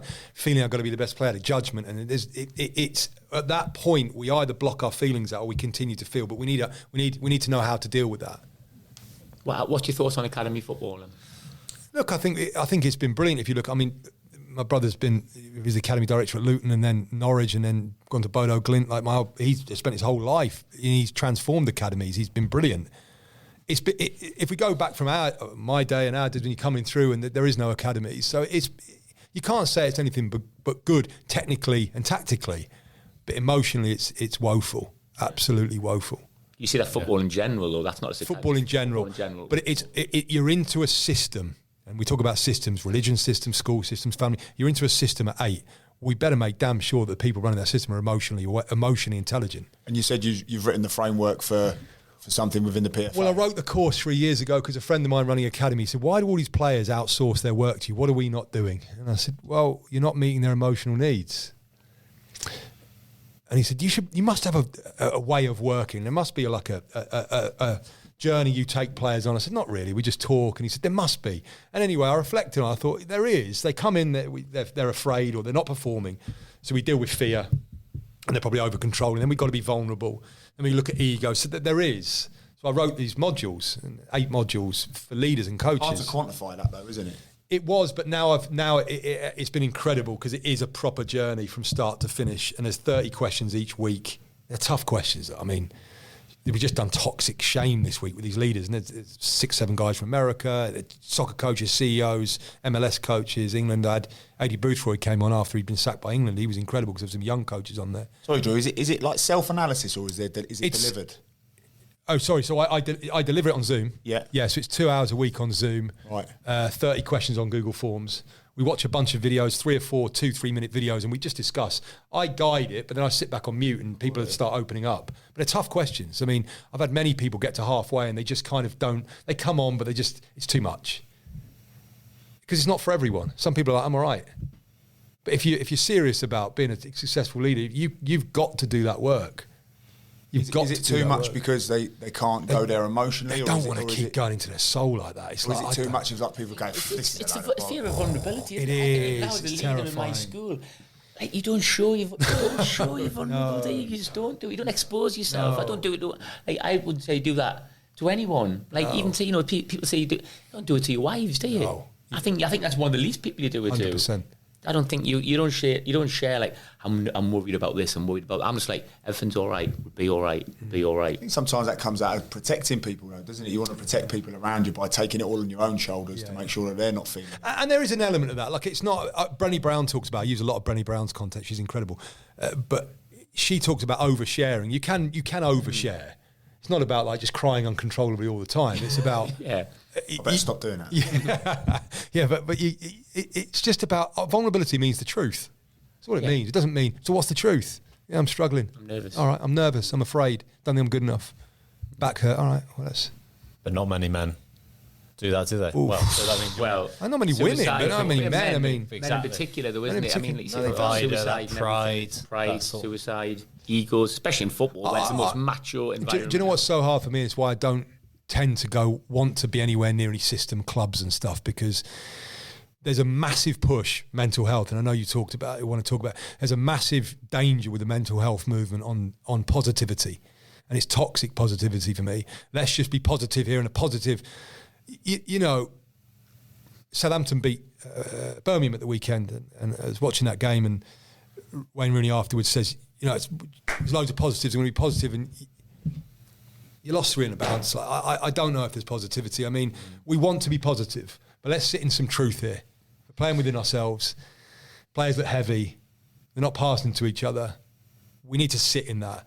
And I think there's the psychology movement at the moment, mental health is all positivity. No one wants to go... Create a positive culture. I've said that to my staff. We're creating a positive culture. Which we want. We want, but it's... We want, but how do we get there? Yeah. And this is where Jordan Peterson, for me, is the one who shed the light more than anyone, because he talks about Carl Jung's work, and that's all the shadow work. Yeah. And that's where I go, really. It's the darkness, the truth. So, you know, we go here first. So you sit with the player. You're not performing. You're not happy. You're affecting every area of your life. Manager doesn't believe in you. You've gone mentally. We want to get to a point that's unbelievably positive. You're playing well. The money's coming in. We need to go here. How you feeling? I'm on my fucking knees. All right, let's go into that for as long as we need to go in. And when you do go into that, Drew, like this is the big word for me, and like I use this in my business, accountability. At some point, no matter how far you delve down that sort of cul-de-sac, if you like, you're going to end up getting to the point where you've actually got to step up and take charge, regardless of what it looks like, whether 100%. It be emotionally, 100%. Whether it be, you know, responsibility-wise. And I always say, like, accountability brings opportunity. So it's like, for me, that's where I think there's probably in society at the moment, there's a lot of people who are just so scared of having accountability, because 100%. Then, you know, that starts putting things on your shoulders. So they start to get away from that. And that's for me where a lot of it stems from. Well, you're spot on. And the sweat and courage thing is the accountability for me. But there is... we have to go into where we are right now. And we're aiming for the accountability. And I think because people talk about accountability, people can't get there. They don't know. No. Brené Brown says that vulnerability is the door to courage. You can't get to courage without vulnerability. You can't get there. Are we going full circle now, back round to sort of where you were when you were a kid, what you know, the culture that you lived in, the environment, what you were taught, what's in your subconscious? Is that now coming back full circle to what we spoke about, do you think? Yeah, maybe. Maybe. I just think, but mental health for me is not about mental. And that's why the needle's not moving enough. It's emotional and spiritual health. It starts here, and this improves. Because I can't stop thinking. Mm-hmm. I can't stop the thoughts. They're going to be there. That's a spiritual... We're now going, I need to get out, I need to recognise the thoughts, understand I'm not my thoughts, and now level my... Detach. Yeah. Some tools for detachment of the ice and some stuff. They're tools. That's all they are. To stay detached, because I only work 24 hours at a time, because enough information they could detach me for tomorrow. So the 1, 2, 3 is VASC, I call it, vulnerability, acceptance, sweat and courage is the accountability. So I'm sitting with a footballer and say, you better fucking run. I need your running stats. You need to be off the scale. I've sat with a young lad at Liverpool when Klopp first came in, and his running stats were down. Klopp played him 10 times in the next 8 weeks. But he was bottom half, average of the group, winger, and I said to him, who covers the most distance? At the time, it was Milner and Lallana, give or take. I said, you need to be up alongside them, beating them or at least next to them. So I was watching him in the 23s. Alexander Arnold was in the 23s at the time, and Alexander Arnold was up and down like a horse. I said, I'm winger, when do I go? I said, you just go everywhere. I said, it's easy. You've got a manager who, that's all he wants. Yeah. Just run. So if we can get the sweat up, and now you've got to have courage, you've got to take the ball, put your studs on it, invite the press. You're so good, technically, you can roll out of anything. I didn't have that. You can do that. But that's courage. At the moment, you're popping it off and it's all nice, but it's bullshit. Put your studs on the ball, front them up and beat someone. You know, you're looking at me, you're a winger. Now he started to get those things. Klopp went from calling him number, whatever he was, 46, to his surname, to his first name, puts him in the team. That's the accountability. But we couldn't get there without him saying, I'm terrified. I'm up at 3 a.m. watching videos of Ronaldinho in my bed, and he started tearing. Good. Keep going. you got to get all this out. Now we move through it. Jordan Peterson says that to get what you most want to find is where you least want to look. So that's the stories of dragons and gold. Like the dragon sits on the gold. To get the gold, you need to go walk into the dragon's lair. That's this whole shadow, Carl Jung, darkness, everything in the psychological movements, avoiding all of that. I see seminars, I've fallen out with enough people on LinkedIn, running well-being at this club, that we're great day today, it was all smiley, and 4 players in there want to kill themselves. Can we just get honest here? 4 players in here who hate their lives, who are terrified of not getting a contract. Can we just go there for a minute? No, it's just been positive. We've done do you know? But I don't blame the people. It's because they haven't done that work on themselves. The reason I talk and there's a genuine care to help people. I'm not knocking. Yeah. Oh, yeah, it's not coming from a bad place, is it? It's trying. It's from a good being educated. I'm sharing that I am having more success than any of these people, and it's not because I'm special. Yeah, it's because I've done this work and I'm trying to hand it back. That we have to go in there. Do you know what I mean? Yeah, I asked about obviously going back to your childhood, because my best mate unfortunately took his own life about 12 years ago.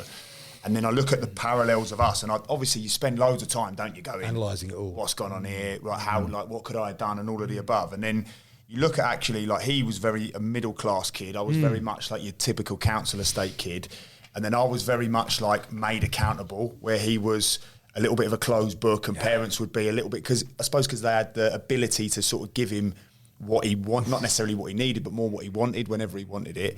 I had to sort of work harder for that. Then I was challenged more emotionally, and he wasn't.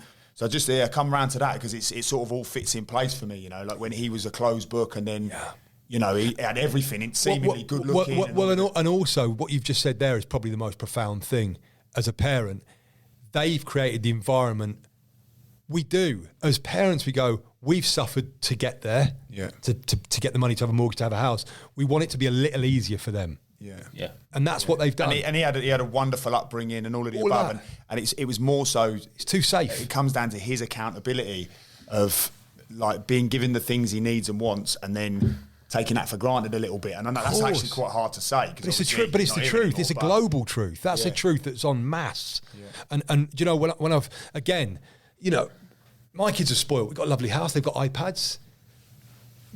But sometimes my wife said, I think that was too much. It's not too fucking much. My daughter the other day, she dances every day. She's 12, and one Saturday morning she was pissing around. She was going to be late. And I said, come on, we're going. We're going to be late. You'll be there early. And I don't know if I want to go today. I walked in and I said, you told me you want to be a dancer? You're never going to be a fucking dancer. You will never dance. Get your head together now. That dream's over. And I slammed the door.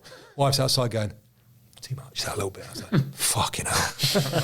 That was too much. We've all been there, though, haven't we? Oh my God. But in that moment, I'm going, this isn't the truth right now. Yeah. So we're middle class, but I haven't forgotten. I can't forget what it takes. And I'm only ever one day from losing everything, because I don't have contracts. That is the constant battle with your kids, isn't it? It is. And I went in and cuddled her, and I went, honey, I'm really sorry, but you know, Daddy was a footballer, lost everything. She knows all my stuff. She's read my book.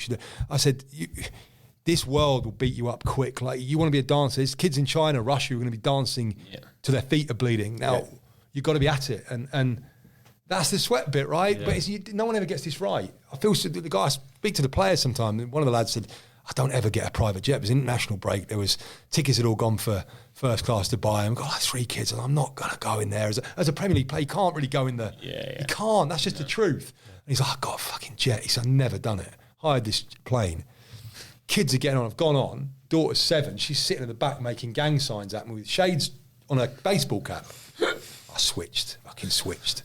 I was like, he said, grabbed her cap off. You sit down there. Who do you think you are? And he said, but really, you're right. I just thought, this isn't the truth. I came from a council estate. This is not it. It's not it.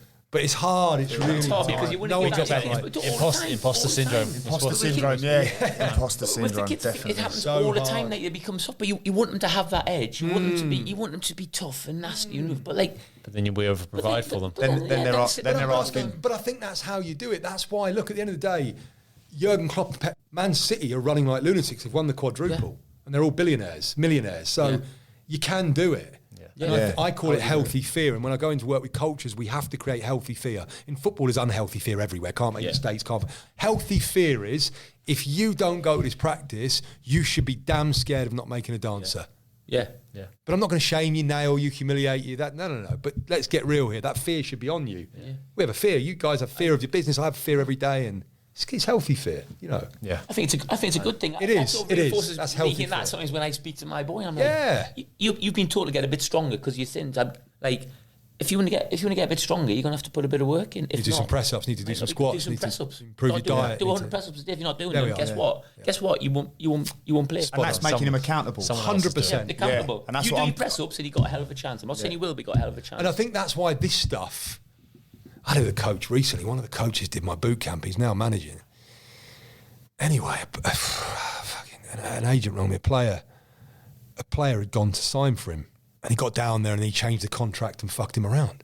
This guy's done my course.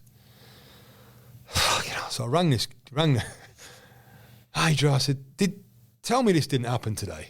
Yeah, but what it was, I said, the fuck's happened? Like, you did my course. Like, he come on the phone to me. And I just thought, oh, God, he's all back in the ego. He's in the job now. The fear's gripped him. Yeah. He's back into all the old behaviours. Not judging. I said, this is just a tragedy. Oh, all your fluffy bullshit, he said to me.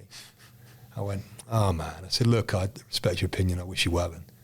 But fuck.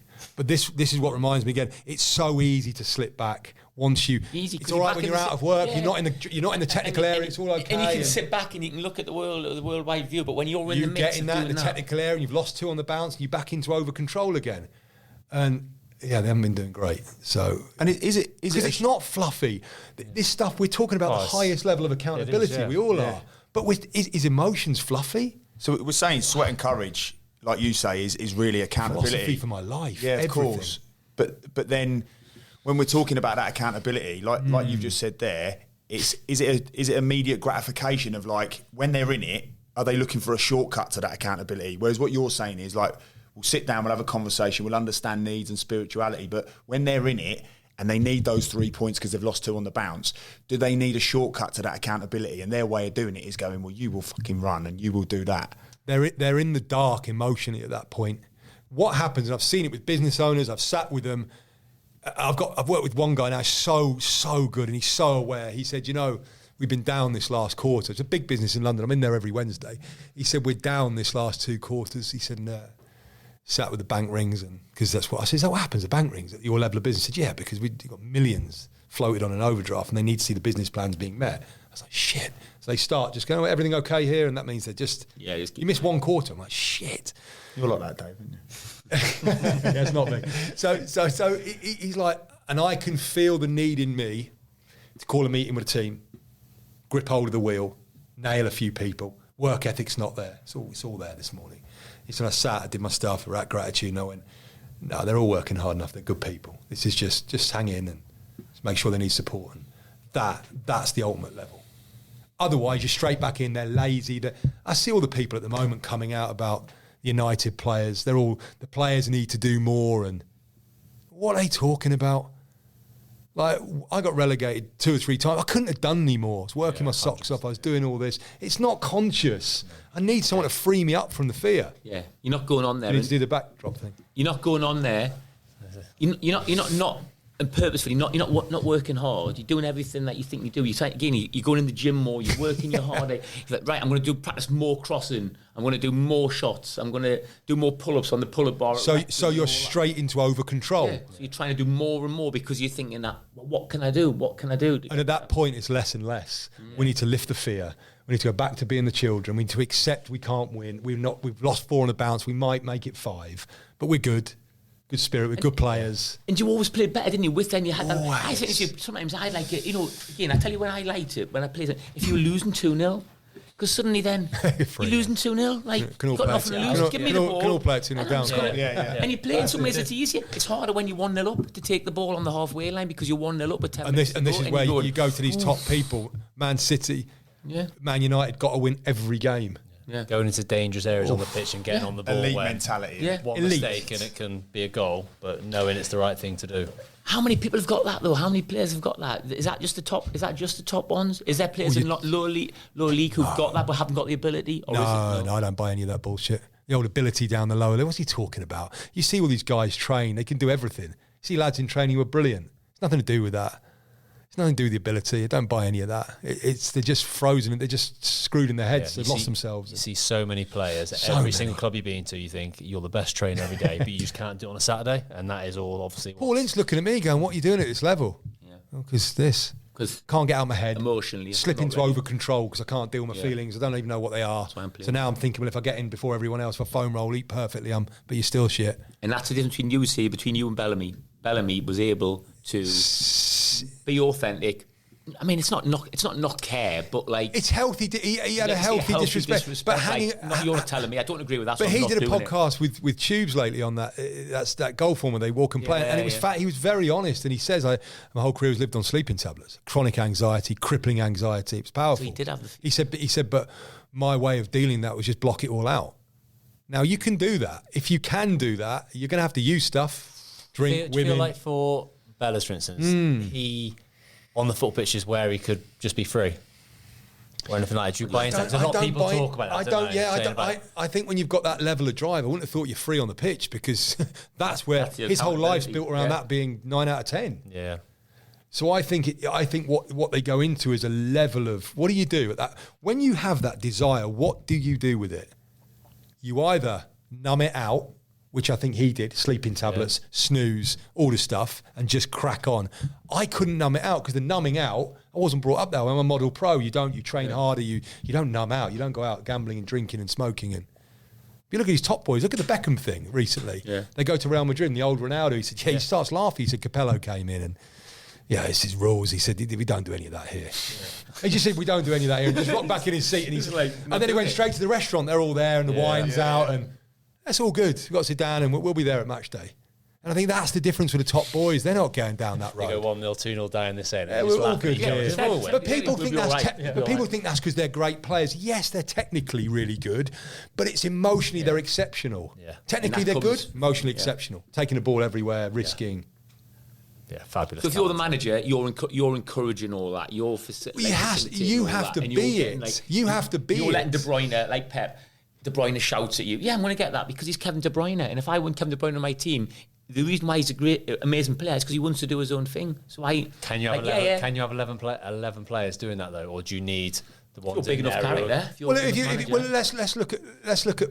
I don't think it's can you. It's have you got 11 players? Look at Man United in their best, right? Let's go. Schmeichel's going to do that. Yeah. You go through the back four. Your big centre. Stam's not taking any hassle. Evra's going to have a go. Yeah. Neville maybe not so much. Yeah. Into the midfield, Keane, Ince, they're coming at you. Yeah. You know, your front line, Hughes, Cantona, they're having it. Yeah. All of a sudden, you've probably got 8 or 9 who are not taking any of that. Yeah. So individuals, men and themselves. You need to be huge in yourself. Yeah. You need to have a handle on your ego, a handle on your fear, and you need to somehow manage it. But if the minute I'm thinking they're probably more lower league because that's sort of the levels. Never really played for a top. Oh, me too. But I'm just thinking that from a manager's point of view, you need to sort of have not a balance. I totally agree. That's where the best players come from. But do you need 5 or 6 players on the pitch who are gonna stick to structure and be enough just to stay in the game? But it's not. But it's a really brilliant point because people in my course, this always ends up a subject for half an hour. Yeah. Can you have 11? I said, but what we're asking for whole humans. We're not asking for disrespectful humans. Whole ones. So is my fullback whole? Is he aware of his fear? Is he aware of his?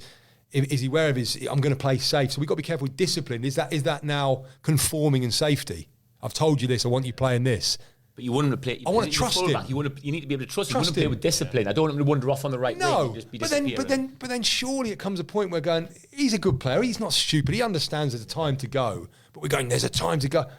Let him be. He'll understand that. And everyone, would have all been through this. Our best games, I guarantee, in all our careers, was instinctive. Was playing when you're free. Playing well. You do things that you've. Like I said, when Tony Adams spoke to me about my best spell, and they were looking at me hat trick, drunk. So what does alcohol do? We all know what alcohol does. Why it's the biggest drug in the world. Takes the edge off. Gives us more confidence. We've got the fuck it mentality with a few drinks in us. Well then, but how do we get that while still being a great pro? And that's what the best do. Yeah. Mo Salah's sweat will be incredible. His discipline's incredible. His body shape's incredible. His training's incredible. That's all 9, 10 out of 10. And so's his courage. That's why he's an elite player. But most players, all the young ones are doing all the Mo Salah training. You can watch all Mo Salah's training on YouTube. You can get all the physical stuff now. It's all there. Don't get any of the emotional stuff, which I guess is why my stuff's been intriguing to people. Fascinating. Because no one talks about this side. Because I had all this and it doesn't fucking work. I'd love to be 21 again. Me playing too. football Oh my and- God! and But Well, I think that's the key, isn't it? Because That's what we're trying to do here, guys, because isn't you were fearful. I remember training with Sunderland as a young lad, and you're worried because I'm going, oh my God, like flipping, I've got like Lee Clark here, and I've got Kevin Phillips here, and I've got Niall Quinn Tough here. characters. I'm doing head tennis, and I'm Peter Reid's partner in head. I remember we had a draw. I was Peter Reid's partner in head tennis, and I'm thinking, do not want Peter Reid as my partner. He's like, you better be ready for this, son. And like me and him are like against another 2 people. To a point And where I'm you like, wouldn't want to train. Because you're within Of yourself. course. Because I've got to do the half volley to start the game. And I'm like, I've never seen you do a half volley. but you grip with fear, so you don't even strike it right because you and here's the don't thing, hit if it. you're emotionally aware of yourself at that point as the leader, you go, Sammy, I know you'll be shitting yourself because you're playing with the gaffer. Don't worry, man. I used to be terrible in these, hitting the net. And Amazing. gonna have a good time. If he'd said that to me, But do you know what Peter Reid's doing at that time unconsciously? Denying that he ever had fear. So when Chris Sutton turns on me at Lincoln, I don't blame Chris. Chris is unconscious. He's acting like he never had fear in his career. I got it all sorted. Hang on a minute here, mate. You went to Chelsea for however much. That didn't work out. Yeah. What went on in that mirror? How dark did it get? There's no doubts. truth to any of this stuff. And I think, again, I think what's helped me have this message is people did see me as tough. But what does that mean? It's not tough. I'm just blocked and have got this complete act going on around me. Inside I'm broken. And that's why all these ex-players are broken. They're all broken. Let's get it right here.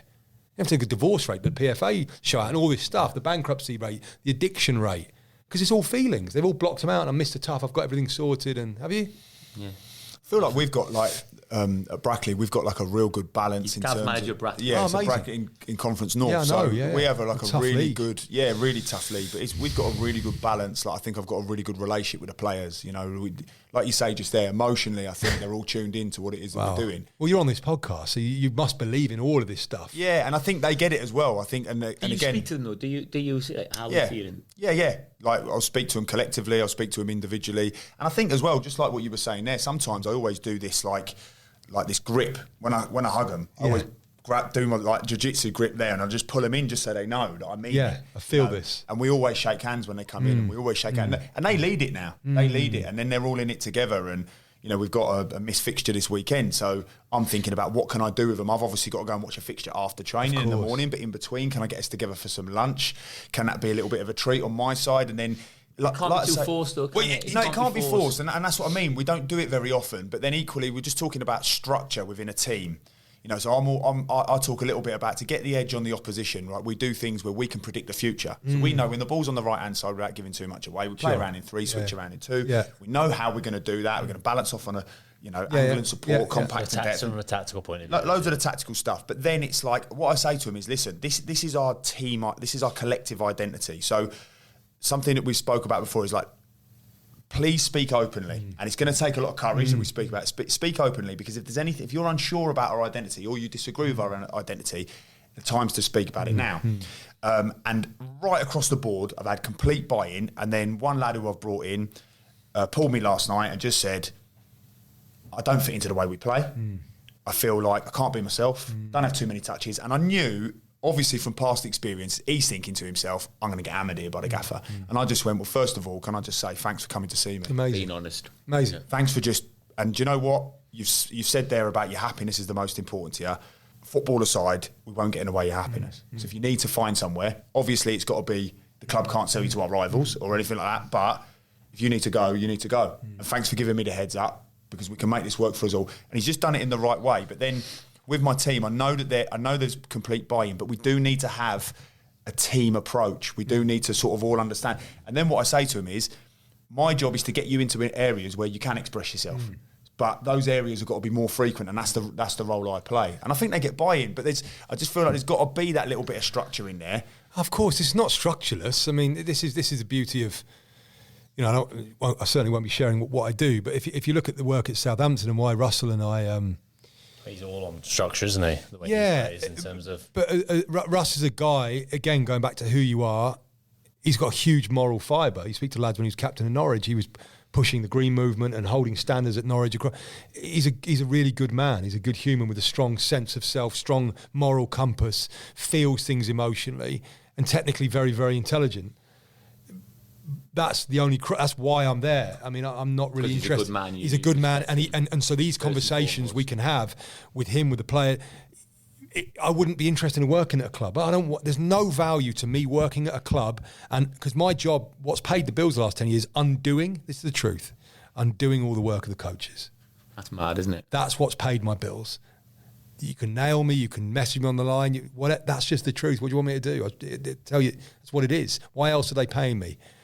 The vast majority of coaches waste of time. Again, I don't want to say waste of time. Not bringing. They don't know how to. They don't understand emotionally what it is. So they're either amazing on the tactical side and technical side. There's no connection. Russell has both, and I think he can be an exceptional coach. I am there, like I'm in London. The owner of the business has got both sides in business. I'm just there to. He always describes. They describe it to me as you keep the wheels moving. I know you'll have had 7 1-to-1s with my lads around the training ground. Some we go for a walk, some we have a coffee by the boot room. I know that's 7 guys that you've freed up 10, 20 more % for me to do my stuff with. But that's brave from the manager, because unbelievably brave. Managers go, right, do I want this person 100%. speaking to 7 or 8 of my lads 1-to-1, and he's teaching them healthy disrespect and all that thing. But you don't need to teach healthy disrespect, because there's nothing to disrespect when the leader's in the same way. That's why I wouldn't work at most clubs. There's no point. It's a hard for what you do, especially 10 years ago when I was playing. It's a hard job to go in and try and implement that, because it's a massive. When you're in a big group, it's almost like, no, I'm fine. What's that all about? And whenever we had psychologists come in at Wolves, at Reading, at Shrewsbury, as a group, it never worked. No. But the ones who were maybe enlightened enough would then just go and grab them afterwards and have a chat. But in a group, I didn't ever felt like it worked. Well, so you wouldn't show you were but how is it now, though? Well, again, because I'd experienced all that. Yeah. I knew exactly. So whenever I go in a place, I absolutely destroy myself for the first 10 minutes. Yeah. And what you see is lads going, the fuck is this? Yeah. I'm looking at you and they're going, this is different. In a group scenario. Always, whenever I go anywhere, I have to get the group. They're thinking. You're coming in, they're sitting there like that, they're on their phones, they're going, well, because that was me. Yeah. And I get bored, especially when I'm a senior pro. I'm like, here we go again. Yeah. Clowns coming in here today. That's what I would be like. Yeah. So I start saying things like that, and I say, look, lads, there's not one part of me that wants to be here, to be honest. Fucking hate football, hate everyone in it. Drove me to rehab, cost me everything in my life. Don't like the industry. I said, but what breaks my heart is you lads not earning the money you should have, not playing, not coming off the pitch going, that was me today. And that depression that you will be fucking in when you leave the training ground in your car to your wife with your kids when you're not present. I wouldn't wish that on my worst fucking enemy. Now all of a sudden you go, Jesus, what? There's buy-in. Then I'll have some time with Drew, but we don't go in a room. I've never done that. Any of the clubs, I don't go and sit. I'll sit in the corner of the canteen. So it's like, it's not always with the psychologist. Drew's one of the coaching staff, and we talk about shit. It's not because I've got psychological problems. It's because I'm like, crossing that white line's fucking horrendous. It's the hardest thing to do. Yeah. This is not. We're not coming off, and you can talk about whatever you want with me, all of it, because I've been everywhere. But do you have to have a level of what you say to me doesn't go anywhere else? I will always say know that. One thing I say is, look, guys, and again, I say it in my initial thing, wherever I've been, it's been the same in the business world. My experience of external people coming in, you'd share stuff with them, it goes back to the manager, and you're thrown under the bus, you're dropped. Yeah. The minute that happens, I'll punch him in the face and I'll fucking leave. Yeah. That won't be happening here. The only reason I'm here is because you've got a leader who genuinely wants this stuff and wants the truth, wants to be better as a man, and wants you to flourish in your life emotionally and have a full life. And he's reiterating that message. So it's in all of our interests that you tell me, I get a bit fed, I don't feel confident in this structure. And he's going to go, shit, I want him to be confident. I was thinking about your point. I've had this at other clubs. A lot of the time with the individual, what he's really saying is, I don't feel I can perform and get my results selfishly playing in this discipline. So now we have to have a conversation. Now he has to share that with me. I have to share that back. And the leader has to go, how do I help you inside this discipline still be successful? Because there has to be some kind of structure. But so I think, again, that's why I wouldn't go into most places. Because the minute the leader is going to throw him under the bus, I'm done. I don't want to be here. Yeah. The minute he can't go, shit, I want to help him too. We're all here to help him. end goal is the team wins, and it wins wholly. I call it about whole winning. And this is why I love what Southampton are trying to do, what Russell's trying to do. It is like Manchester City. And Russell said this openly, I'm not telling secrets. He gets nailed by people in the game. This is a guy who captained in the Premier League, played for his country. He gets destroyed by coaching the game, the LMA and academy football. Who does he think he is? It's bullshit. We can all pass the ball. We can all take a touch on the ball. We can all move the ball. All players, especially at that level. It's not academy football is that without responsibility and fear. So we need to go, no, we'll play like that, but with the heightened fear and heightened responsibility. That's possible. The reason all the other coaches nail it is because they can't emotionally free the players up to do it. All these players are good enough to do that. I'd say they're good enough in League Two to do that, to be honest with you. Certainly gets to Championship, Premier League level, they can all do that. Can all take the ball and pass it for guys. You're taking a piss. I mean, centre half can't put his studs on the ball on the edge of the box and go, cool, what pass is on? That one, that one, that one. Of course he can. Totally. Who do you admire then, Drew? Who do you admire in football? Which footballers? Which ones do you think? Obviously Ronaldo, you mentioned. Who's got it right? Who's got it right? Mo Salah's got it right. All of the best. Well, how can anyone who's performing at the top consistently? Because to do something consistent, Haaland, 21, 22 years phenomenal. Haaland's phenomenal. But again, what does he talk about? Meditation. Yeah. Or his goal celebrations, meditation. Yeah. What is meditation? Silence the noise and pressure. Get into my instincts. Strong sense of self. Uncompromising. Now, let's not see, if you know what you're looking for, a bit with the Rashford comment, early on there was the clip, wasn't there, early on in City, came off for a game, and Pep went to hug him on the touchline, which he's a big guy, he's like 6'5", so he's up to his, and he almost walked through him, he almost carried and kept walking. He's like, I'm not going to sit and fucking talk to you, I'm going. Yeah. You'd only know that if you know. Yeah. He wasn't sitting there going, what do you think of my performance, Gaffer? He's like, I don't give a fuck about it. Him always arguing. He's interested. He's like, Pep loves it. Loves it. Well, to have them people, if you want the best players, that's what's coming with them. They're not just going to say yes or no. I always say to the coaches, you should have to work so hard to get him to listen to one word you've got to fucking say. If you want to be a top coach, you should see that as so hard. Your initials, they're worthless. Car worthless, career worthless, all waste of time.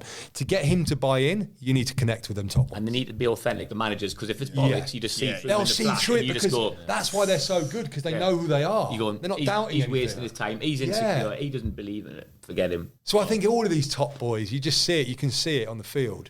They're just, they're whole. This is not rocket Bellingham, science. Obviously, perfect. Unbelievable. Let's get Ronnie. He's not exceptional technically. He's not exceptional physically. He's not exceptional speed. He's exceptional. He's just completely whole. There's no doubt coming into him. He's got no doubt. People talk about self-belief. I don't believe in self-belief. Self-be. You don't have to believe in yourself as a 4-year-old, do you? You have to just be yourself. But they've never stopped being. So by the time he gets to 20, he's so whole. Jude Bellingham's being himself. He play within the structure a little bit. What's that even mean? Play within a structure. Just give me a shirt, mate. I've got it. I know when to track back. I know when to go up there. I know when to help him. Wayne Rooney. That sort of. And there's another one. Yeah. That sort of thing. The only thing I worry about is I hope they won't, because you have Messi, Ronaldo, Mo Salah. They carry it on, but you see a lot of talent at a young age where it gets knocked out of them, doesn't it? Dele Alli a little bit. They feel Dele stuff, isn't it? Where they're difficult. Dele Alli. Dele Alli was a huge one. I didn't agree. People in the interview jumped. Well, again, people jump straight onto the interview with the mental health one and talk about the abuse of the child. Horrendous stuff. We all know that. Horrific. And I've said this to lads, and we all agree on the same thing. He said, but he's been playing for 9 years at the top with all of that. Yeah. He came into the Milton Keynes when I was leaving as a senior player. He was already 14 training with the first team, taking a piss out of everyone. That was my view as well. Yeah. He was already taking. So he already carried that for 9 years. No, what's happened is Mourinho created doubt. Next one, you're too loose. You go here, stop doing that. You go out too much. If people start, what's left at the end of that? You start questioning it. And now you've got nothing left. Would you ever love to work with someone like Dele Alli? In terms of just, you think you could, not so much now, but 3-4 years ago when you were starting to dip? Yeah. I never think about loving. I mean, I've been blessed to work with some incredible guys. It's just, I just think what frightens. It's nothing frightening me. I understand it. We need to make sure this stuff's really easy. It's really easy, and simplicity is genius. They say, don't they? Yeah. Simplicity. It is simple. How are you feeling? Beyond how you're feeling, because if Jurgen Klopp said it, if you're going to manage and lead this way, you've got to be prepared to answer anything. So if I'm going to ask someone how they're feeling and they say to me, to be honest with you, I'm on my fucking knees and I don't like you. Wow, that hurts. But I understand that. I've been there before. Now we can have a conversation. So I think the old one of some need a pat on the arse, some need a kick up. What's that all mean? It's all nonsense, isn't it? There's not a human being. We all need love. Yeah. We all need to feel valued and loved and whole and free. And there's an accountability that if you don't run, that's why I love Pep. When he came in and he said to Aguero, and they dropped Aguero for 2.5 months at the start, 10 weeks didn't play him. And he was asked about it. He said, if you don't run, you don't play. It's just simple. And he was smiling. He said, it's just simple. Yeah. Run. And so there's no shouting, belittling, humiliating. So there's the accountability. Run. That's how much far you need to run. That's been the best. That's been the best leaders who can do that. I know a few players, isn't he, Pep, as well, where they come in, they don't play for the first 3 or 4 months, and they just kind of drips them in until they're ready to know what he expects of them. And then you notice that sometimes they go in, they have like a huge amount of success, and then they just come out and he drips them back in again. I mean, that's the bit that I find incredible. And they want to stay. It is, but I always fight that a little bit. Like, well, I'll tell you why. Because it doesn't happen to De Bruyne. It doesn't happen to Edison. It doesn't happen to Rodri. Yeah. So you go, well, why? Oh, they're much better. What does that mean? They're all top players. I just think those ones, that core, they are unwavering. Yeah. The form dips in others because the head dips and they question themselves. Yeah. Like Phil Foden's got as much talent as De Bruyne, he is, but he's bouncing emotionally and mentally bouncing up and down. Grealish was bouncing up and down. He's found some rhythm. But because these top boys, we go back to De Bruyne, the truth is, you can give me a structure and I'll pick and choose from that, thanks. Yeah. There's no way De Bruyne is just staying tight in that structure. No chance. Just like you, mate, wasn't it? It was like... You know what's mental, though? We talk about that. I remember Steve Agnew when I was like 18 at Sunderland, and I was just like direct and running at people. And Steve Agnew, I remember saying, don't ever lose that. But you do. As a kid, you do, because you coach and you become professional and you start playing and you start overthinking it. Just like... play. It becomes a job. How do you do it though? Like completely. It's been fascinating. Mate, that's amazing. Fascinating stuff. Just finish off with some of your quotes here. So, your ego will destroy you. Driving a positive culture is nonsense. Dangerous pursuit of positivity and happiness. Winning is easy. Remaining 100% in sweat and courage is another thing. Authenticity takes the greatest courage and requires absolute vulnerability. In football, there's no growth spirituality and emotionally. Here's your ego will destroy you. Talk us through that. Well, I think we've gone through them all. Just wanted to just list them, just because. Yeah, they're powerful statements. Yeah. Stick by all them.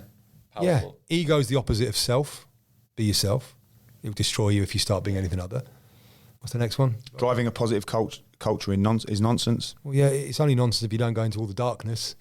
So I had a clip the other day with a coach going, be confident today. Loads of reasons to be confident. I paused him and what are you talking about? No reason to be confident here. If you don't win, you're fucking sacked. If you don't score, you're dropped. If you drop the ball, you're dropped. Let's go there 5 minutes. We're all terrified, but we're looking to cross the white line and go, let's go. So let's do it. So it's all this toxic, let's just be going. So what is it all? It's all nonsense. You're bypassing truth all the time. Truth is we're fucking terrified here, but we're ready to go. Well, mate, it's been an incredible podcast. I think our listeners are going to be buzzing after that. We'll go for a few pints. We'll pick that. Ask Drew about his five-a-side team. Yes. Really quickly. I've played with. Yeah. And and give us the reasons why. And think about those people who are free and... Bellamy, obviously, because it's exceptional. He's up top then, Yep. What sort of formation are you going to go with here, Drew? Don't know, mate. Who's a keeper who you've respected, who you thought mentally he's got it right, he's whole, he's himself? I remember playing with Daryl Flahaven. I love Flavs. He ended up being a goalkeeper coach at Palace. And Flavs, he was loose. He was pretty loose, and he was small for a goalkeeper, but was really good. Flavs. Defenders. Played with a lad at Southend. Another one during that good spell. Mark Warren. Mark was he was a senior pro, but he didn't buy into anything. He used to laugh. He used to laugh at all of it. And he'd be going down the tunnel going, am I picking up? Centre half goes, he said, I didn't look at the board. Just tell me I'm picking up. Just give me him. Brilliant. Quality. So time, like, did he respect that at the time, do you think? Or do you appreciate it more now? Because he had great banter. But he genuinely, he was brilliant. He was loose. He's just like, it's all right. He just started laughing. And healthy disrespect. He just got off the train with it all. Midfielders? Couple more. Midfield, what talent? So many clubs. Keith Andrews was really good at Milton Keynes. Yeah. Keith was a really good player. Early head wingers. Sam Aiston. Who else? So many clubs. That's the problem, isn't it? Yeah. I could just see it You trying get in the to car on the outpick way it, home go and for it. think, I've gone. I don't. just someone who just would train with the laces undone. Someone loose, but with the right accountability. Yeah. And I think right accountability as well. Just a great lad. Great lad. I mean, I think they're always synonymous, aren't they? I was thinking about Ben Smith. Obviously, like loose as you like. Kevin Mayer was really good at Southend. good player. Kev was good. How would that go up there? The dynamics of that when someone doesn't pass the ball into It's a Bella's good night feet. out. Keith would get angry. He'd be quickly angry at Bella's. Bella's would be going after him. Them two would be having a fight. Flavs would be chilled back there, just laughing at everyone. Love it. Brilliant, mate. Thanks thank so you much so for your much. time, Thanks so Drew. much, mate. Fascinating stuff. Where can everyone find you? Socials and things Oh like yeah, that? all on that. He's yeah. all on it. Fear Instagram. Coach. Sweat and Courage, the Share Fear everything. Coach. And if you want to listen to this, it's at In The Stiffs and inthestiffs@gmail.com if you want to contact us with any questions. Incredible. Brilliant. Thanks, Cheers. Drew. Love that. In The Stiffs with Budging Motors. Budging Motors are on Stafford Park in Telford and Featherbed Lane in Shrewsbury. For all your car needs, contact Budging now.